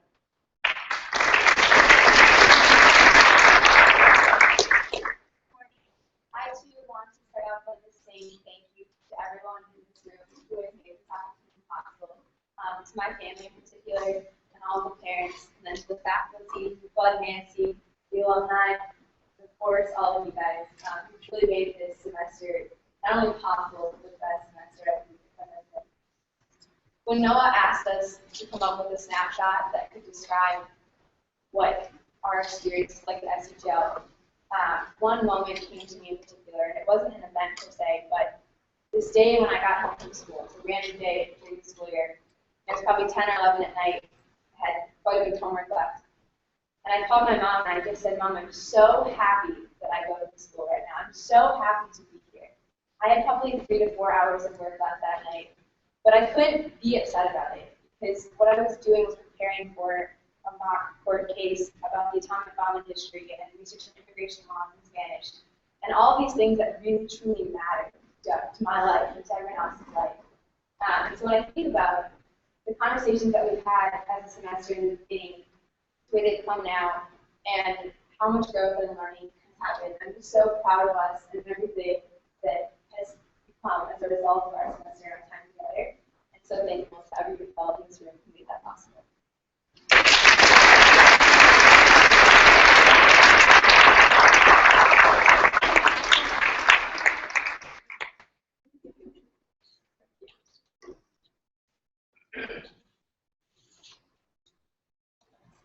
Marvin Valdez.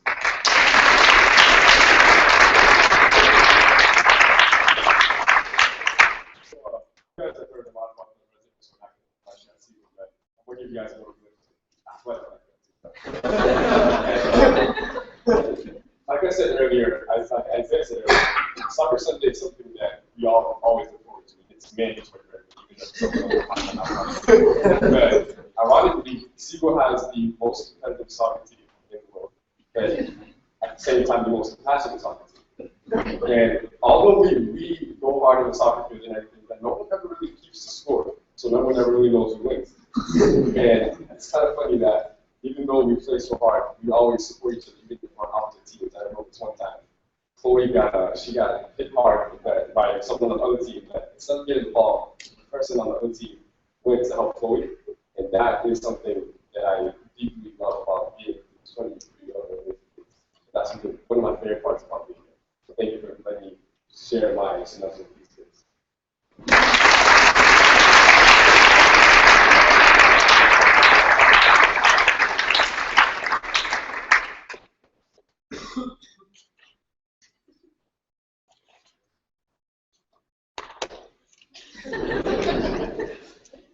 Christian Starling.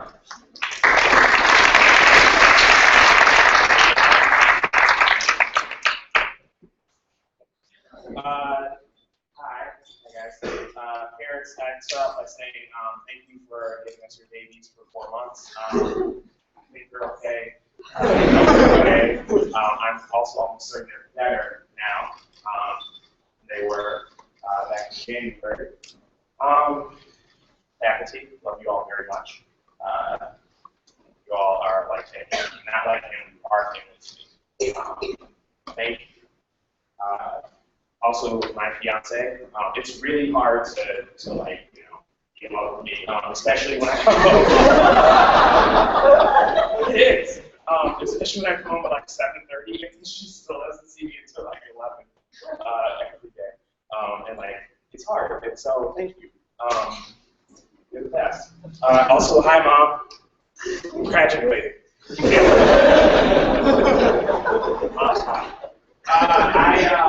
I feel like all the good yes has been taken, so I came prepared with this email I got from a guy.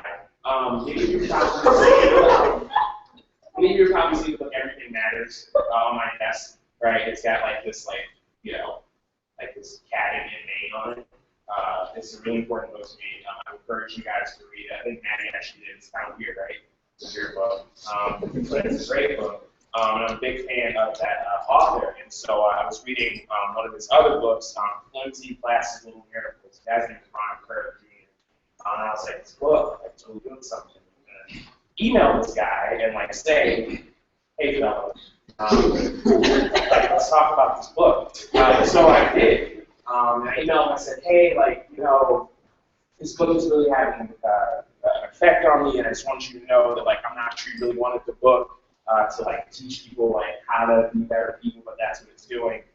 Great, and I didn't expect to hear back because he's an author. And I did, and we've been like talking since then. I'm just going to read you his reply. I think he's going to say this better than I could.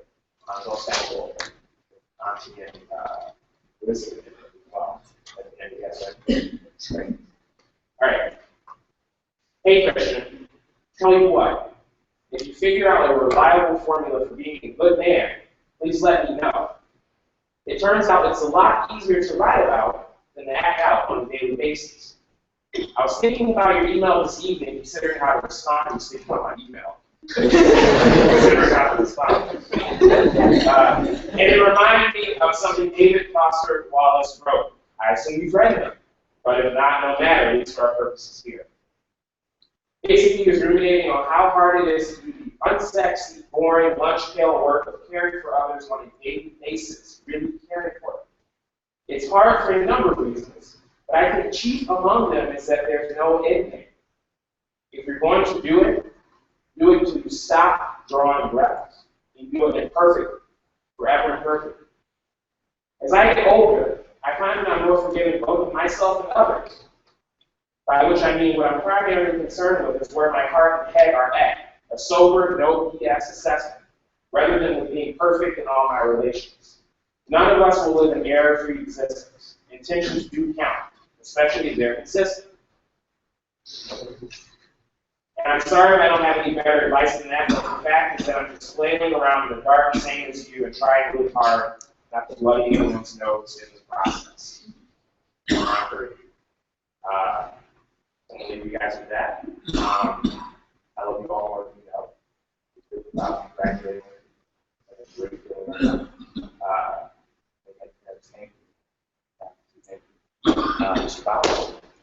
it's been great learning under your wing.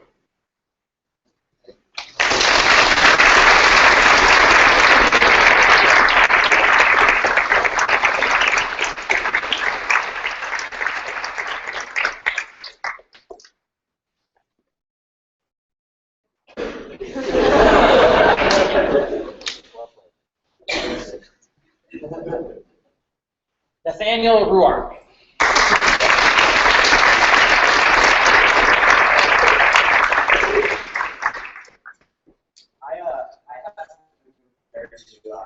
Say to everyone here. But as is the case here at SEGL, things change very quickly, and something that just happened recently helped me get another epiphany. Marvin and I were just helping Tana up the stairs to get to the second floor, and I thought it was very symbolic to our semester here. We were all so supportive of each other, and the going was never really considered easy, but there was no other place that I'd rather be than you guys. And that actually reminds me of another story. I'm the only student who takes Latin. They eventually started to call it Latin.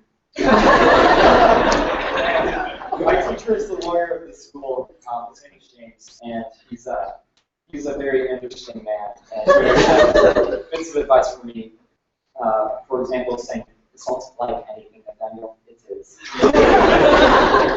But he actually, I'm not the best Latin student, but he did teach me one thing that I can call it, and it's that.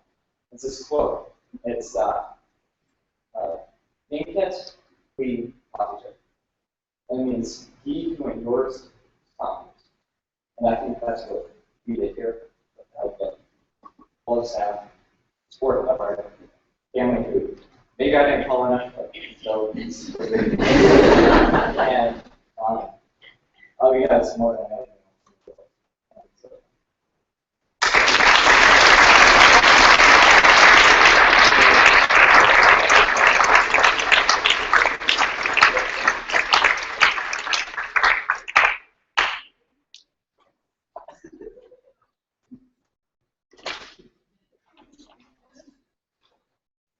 Nia Days.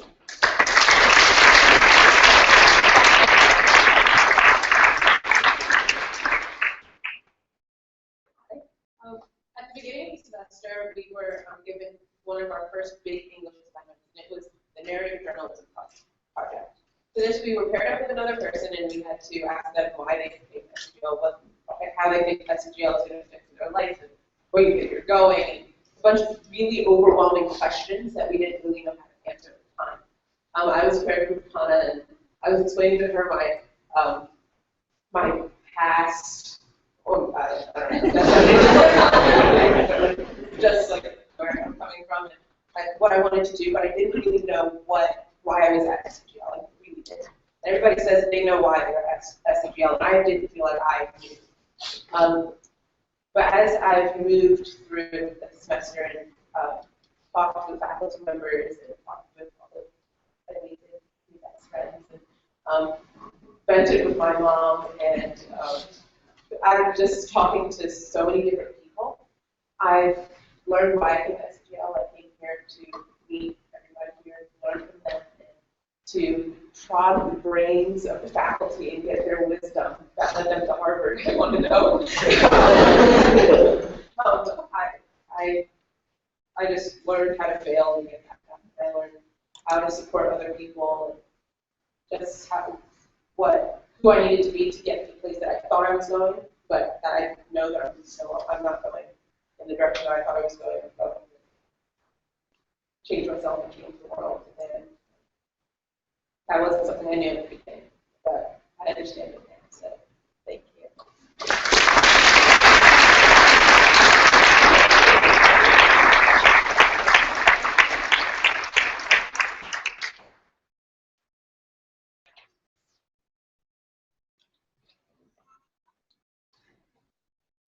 Alvin Friday.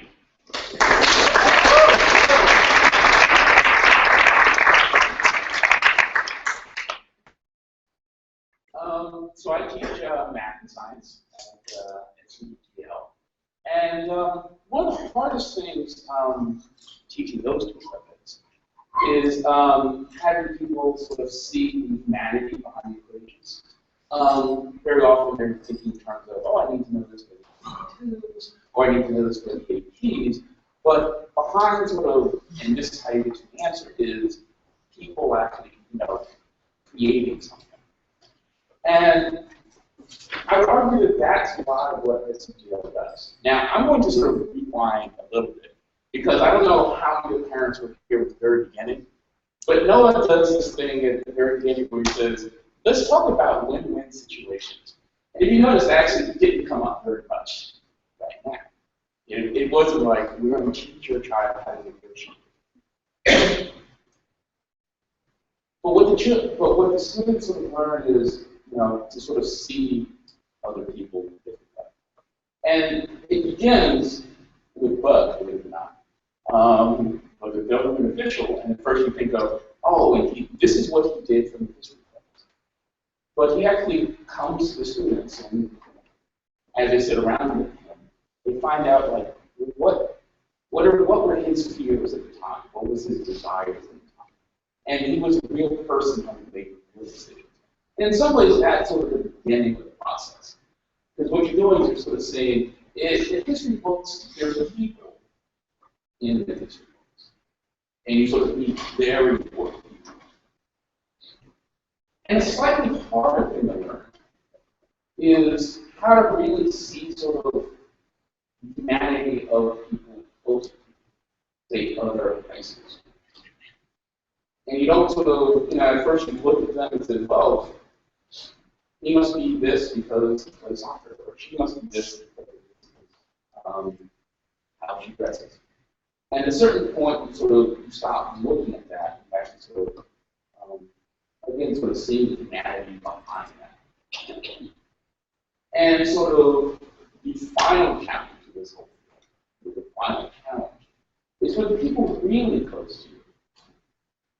The parents, the family. It's sort of reevaluate sort of who they are. To actually see the humanity of them. Remember, they were people before they were. And that's sort of challenge you to do this.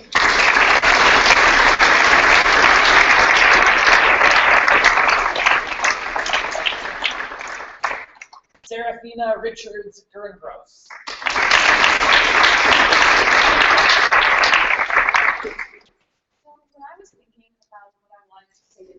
I thought back on my people did to the very beginning. And I thought all the way back to why I came to this program, which is for the academics. And I thought that coming to SEGL would teach me more than I could learn at my home school and with the School for Ethics and Global Leadership would look for the online college. And it really wasn't until just a couple of weeks ago when I was walking back to the academic building in Noah after he had once again gone out of his way to take me to a museum for my art history class, which like the other people here, I'm the only student in, that I really realized how profoundly wrong I was. And I recognize SEGL for what I think it truly is, which is a program that not only teaches intellectually motivated high school students to a high caliber and provides us with academic opportunities that we are unable to get elsewhere. I think that what SEGL really teaches us is to be strong people with character and depth, who can not only do things like recite passages from Henry V, but who can approach ethical questions with the grit and the depth that's required for the complex problems that our world faces today. And I really cannot thank the faculty, my peers, and my parents for giving me something. So thank you.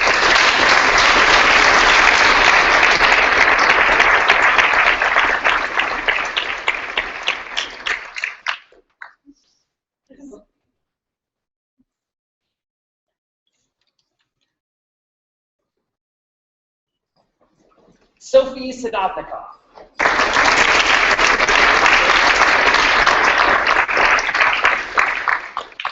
So I want to tell you all a little story about a moment that I think really exemplifies the change in this semester. One Tuesday night, I came home from a dinner that was not unlike many dinners that we have at the beginning of the semester. And in my dinner group, we tended to end up having some sort of tense, uncomfortable conversations. And I came home and I was just so upset and frustrated with how dinner had gone, and I hadn't said much at dinner. But when I voiced these feelings to our amazing faculty, they used our Tuesday night flex period to help facilitate a conversation with the entire group. And we had an amazing hour-plus long discussion on body image and how we see ourselves and how we treat ourselves. And that night, you could really see the change that was occurring. And I think we all learned, and I know that I learned, not only the importance of speaking up and sharing our own story and using our own voice, but I also learned to listen, and to listen without judgment, and to listen without trying to fight back or refute someone else's experience. And I know that that's something that we have all learned to do, and a way that we have all changed. And you can ask anyone who's in the East Dinner group how much we have narrowed our gap. We've come a long way. And I just want to thank our incredible faculty for being the most supportive, incredible people I've ever met, and for really helping and pushing us to become better versions of ourselves. And to these amazing students, you have changed yourself and you have changed each other, and I cannot wait to see you all change the world. And I also just want to thank my parents for giving me the opportunity to be here. And to my mom, I love you so much, and I'm so happy to see you. Thank you.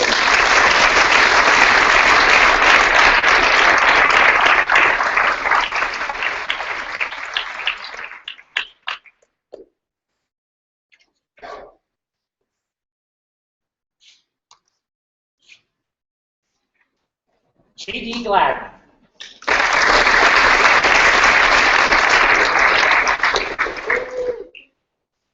Okay, so there is a South African concept known as Ubuntu, which means I am who I am as a youth.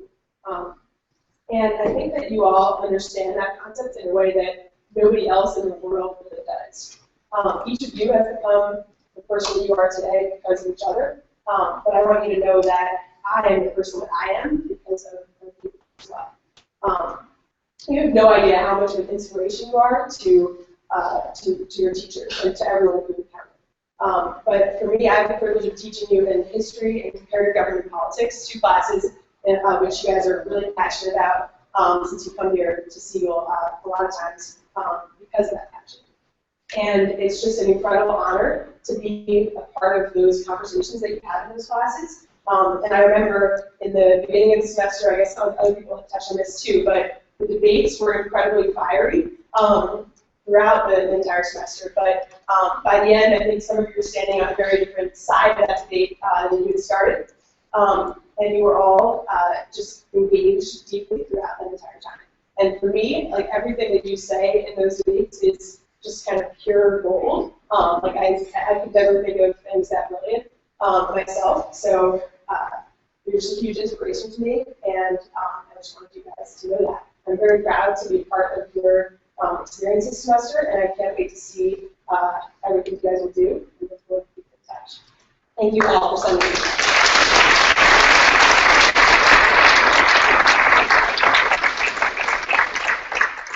Sujata Kishnani.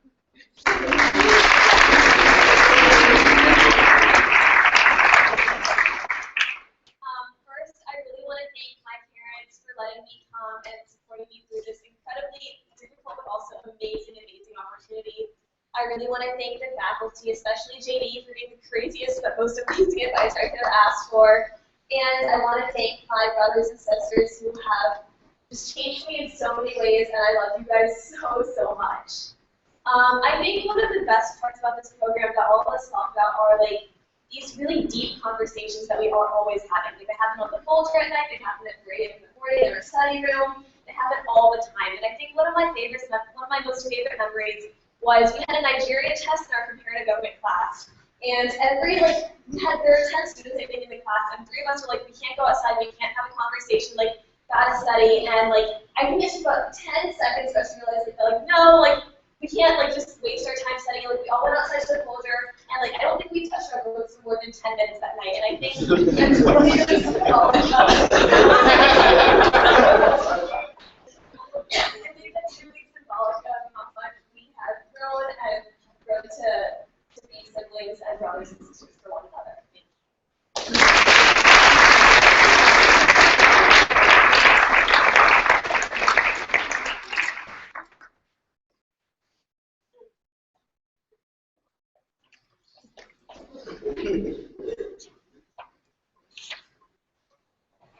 Tanmatra Banti.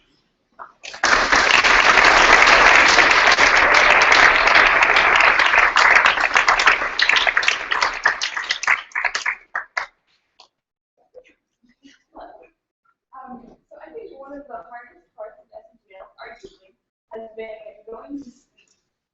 And I think that's for a lot of reasons. Like one, just getting sleep and making time for it.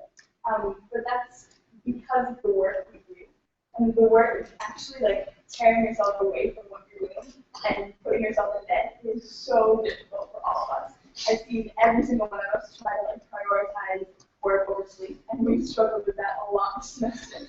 I think when I really found this was this past week. We had our last week of academic classes, and I had a moot court the next day, and me and Chloe were up all night reading briefs and different and history briefs and everything. And I looked at the clock, and it was about 2 in the morning, and I had about 40 more briefs to go, and I had to really work to tear myself away from reading those. And I think that's just so special that we can say that that's the most difficult part. And I just, the support of this community is really beyond words. And I don't think even any of us can articulate how much it means to all of us. So thank you so much for all your support. Thank you guys. I love you all.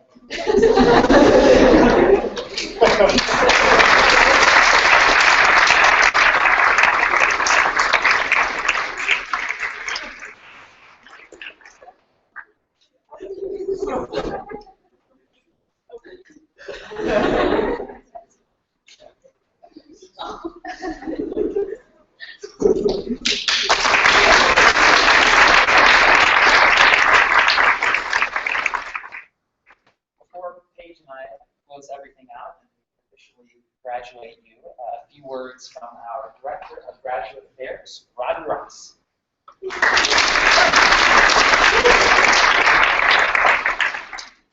Sequence. What up? It's a pleasure. So I now work in New York City at a company that builds global social movements, at which I expect many of you work in coming years. I'll be 2 or 3. And I realized yesterday as I was getting ready to board my bus down to New York that this is the sort of place that stays with you. Faculty, graduates, parents. And I feel that really strongly to the point where I find myself talking about the school and the grads and all of you. Sorry if that's weird. That's not that yet. All the time. So much so that when I was talking to my colleagues about my Memorial Day weekend, and they said, "What are you doing?" And I said, "Oh, well, I used to work at this amazing high school. I'm going down to watch the graduate." And this colleague of mine was pretty new, and so he never heard that before. And he said, "It's really cute." And I thought, okay, this school is a lot of things. I'm not sure cute really. And then another one of my coworkers walked by, and she had overheard what this new guy said, and said, you said that school was cute. And I'm just sitting there with a smug look on my face. And she said, "I'm pretty sure I just heard from Robbie that they presented to the Pentagon." And he said, "Oh, okay, university students." And she said, "No, it's a high school. I'm just sitting there." Everyone knows, basically, all of New York City knows what I'm talking about. And it's hard not to talk about it today. So, parents. I had the pleasure of being the director of admissions as we all went through this process together. And what I'm left thinking about is how, in the very beginning of the process, I would go to Murray, who at the time was an admissions officer as well, and say, "Look at this application. I think I'm reading it wrong because this person has already accomplished way more than I will ever do in my entire life." Started like a globally conscious banana bread company. So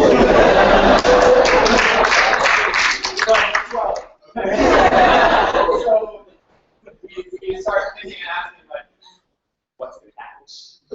Why would these parents be willing to send these incredible kids away for a semester? Now, I haven't been here to witness all of your growth, but I have had some phone calls with the faculty, and I think they know why you sent these guys away just a little bit. Okay? You're kind of a handful. Okay, fine. Stop dislocating things. No one has time for that. You took a risk in doing that, though. We are so glad. Okay, so graduates, back to all of you. So some of you, I had the pleasure, thank you for setting me up so well, Archer, of meeting at the very beginning of your journey.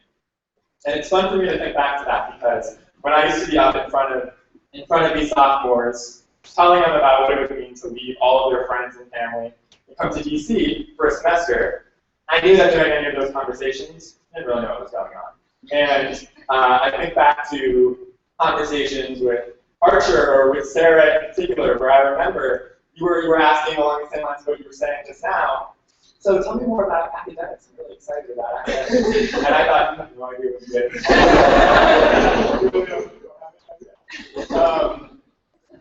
But you took that plunge, and you took other risks too. So those I met, Sarah, Archer, Ali Quayman, Grant, I see you, okay? Stop taking chocolate from strangers. We have an ethics of chocolate exercise that we pitch.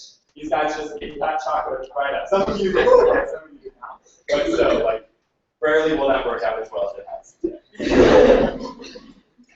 You should know with full confidence that while the space and experience you have created here together is sacred and unique and special, it is, as you've already heard from each other, only the close of one chapter and the beginning of a very exciting journey.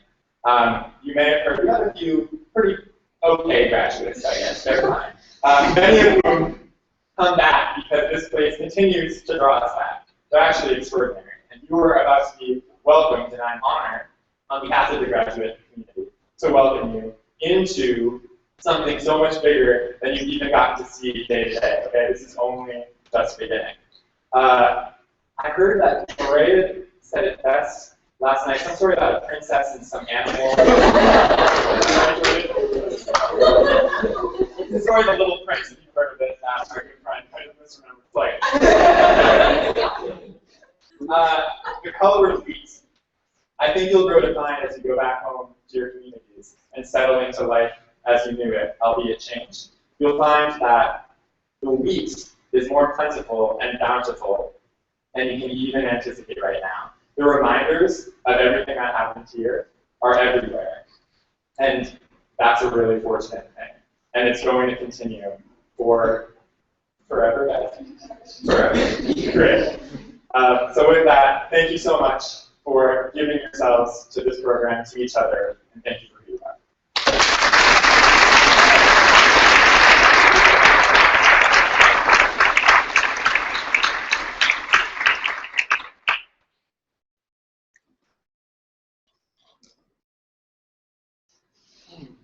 Our revels now are ended.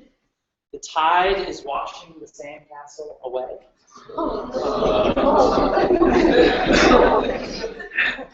And the time has come to say goodbye. And I know that for some of you, that is a scary proposition. You are right to think that. The world is a difficult place.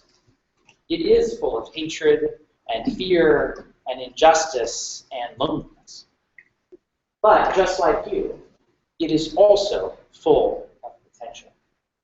As Carl Wilkins said earlier this semester, in each one of us, there's such a potential for good, and there's such a potential for evil. Yes, you should be wary of the potential for evil within yourselves and within those around you. But most of all, you should seek and cultivate that potential for good. That, after all, is why you came to this place. Now you must work together in your various corners of our country and wherever you will go after today to change our world for good. Shed some tears, get some sleep, and then go do it. And now a few closing words from SEGL Board Vice Chair Paige Hines.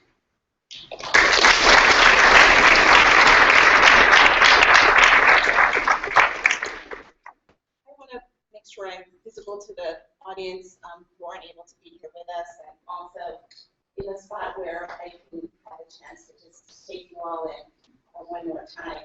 I am Paige Cuttingham Streeter. I'm the vice chair of the board of directors. I'm also a founding board member, and I was asked by our chairman, Dudley Lacey, to be with you this afternoon, morning still, because he has a conflict and otherwise would have been here. And I have to say, I would have been here even if Dudley had not asked me to. I'm fortunate to live in Washington, D.C. and work around the corner from the academic building. And so it's a delight and a pleasure to be able to share this really special moment with all of you. And I know that Noah's dad is there keeping time, and students are gathered here thinking they've got just these few last minutes to be with each other before they get on the road and go in their different directions. So I will be brief. But I did want to make sure that I conveyed a few things that Dudley thought would be important to share, and I know from my own personal experience I'd like to convey. Everything has been said, and everything is true. But just a little bit of a reminder that this is indeed a unique experience that we've all participated in. It's an incredible, incomparable 11th grade education, and I congratulate all of you for not only stepping out of your comfort zone to participate, but also coming through it with every success that I've heard that's been articulated here this morning. And it really happens because of the community. And I want to first say to the faculty and to Noah in particular, thank you on behalf of the board, and I think I would be correct in saying it again, thank you on behalf of the parents and the students, because you all are not just teachers, but your mentors, your nurses, your advisors, traffic cop, and everything else that is involved in making sure that these 23 bright and talented people have a challenging experience, a safe experience, and a memorable experience. So thank you for that. I know they're well fed, they're well nurtured, and they have these wonderful relationships that you could see with the faculty. We had dinner the other night, and I overheard a student say, "Let Bro, he's my man."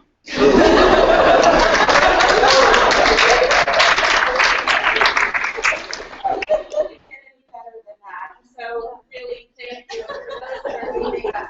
You're part of this community wherever you go. And to the parents and the aunts and the uncles and the brothers and the sisters, thank you not only for being here, but also letting your children spend the last 4 months with us.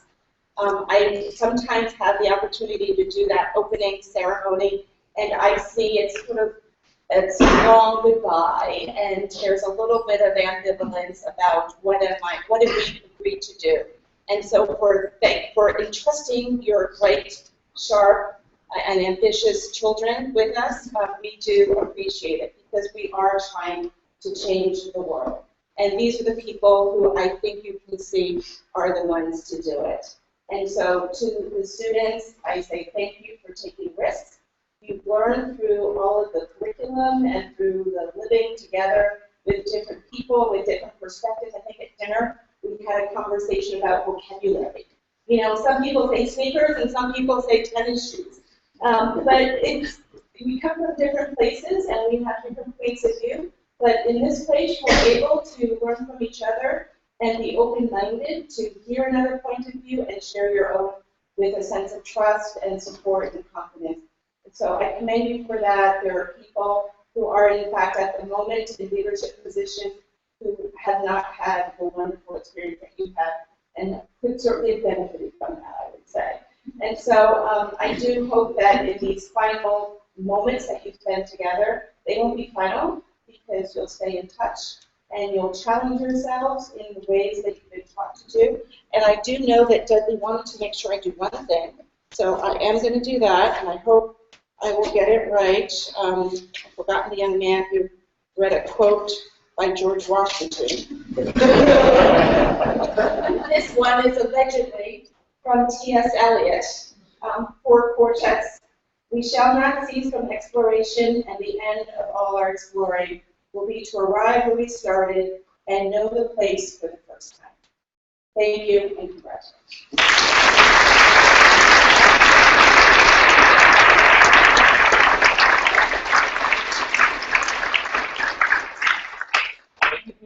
Please join me in congratulating the graduating class of Spring 2014 at the School for Ethics and Global Leadership.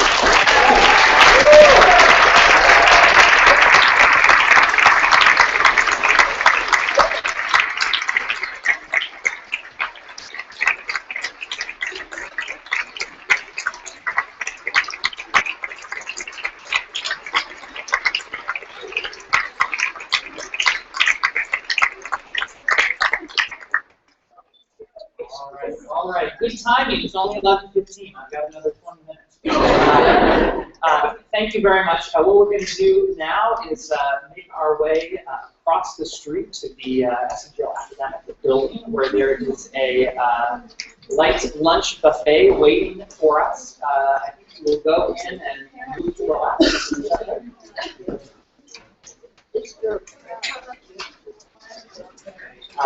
I think when you go left, you'll sort of spiral in and get the food. So unless we're, yes. Let's go. Yeah, it's comfortable. There's food everywhere, so just be orderly about it. It's nice outside. Hang on just a second. I've got one more announcement here. Take it away. Hello, my name is Esther Mitchell, and on behalf of the parents, families, and friends of SEGL, School for Ethics and Global Leadership, Spring 2014 parents, we'd like to present as a gift a podium with a plaque for everyone and the future staff, students, and everyone to use. Thank you very much.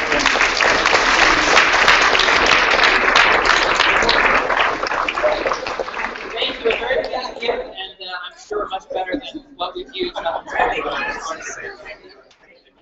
Enjoy your lunch.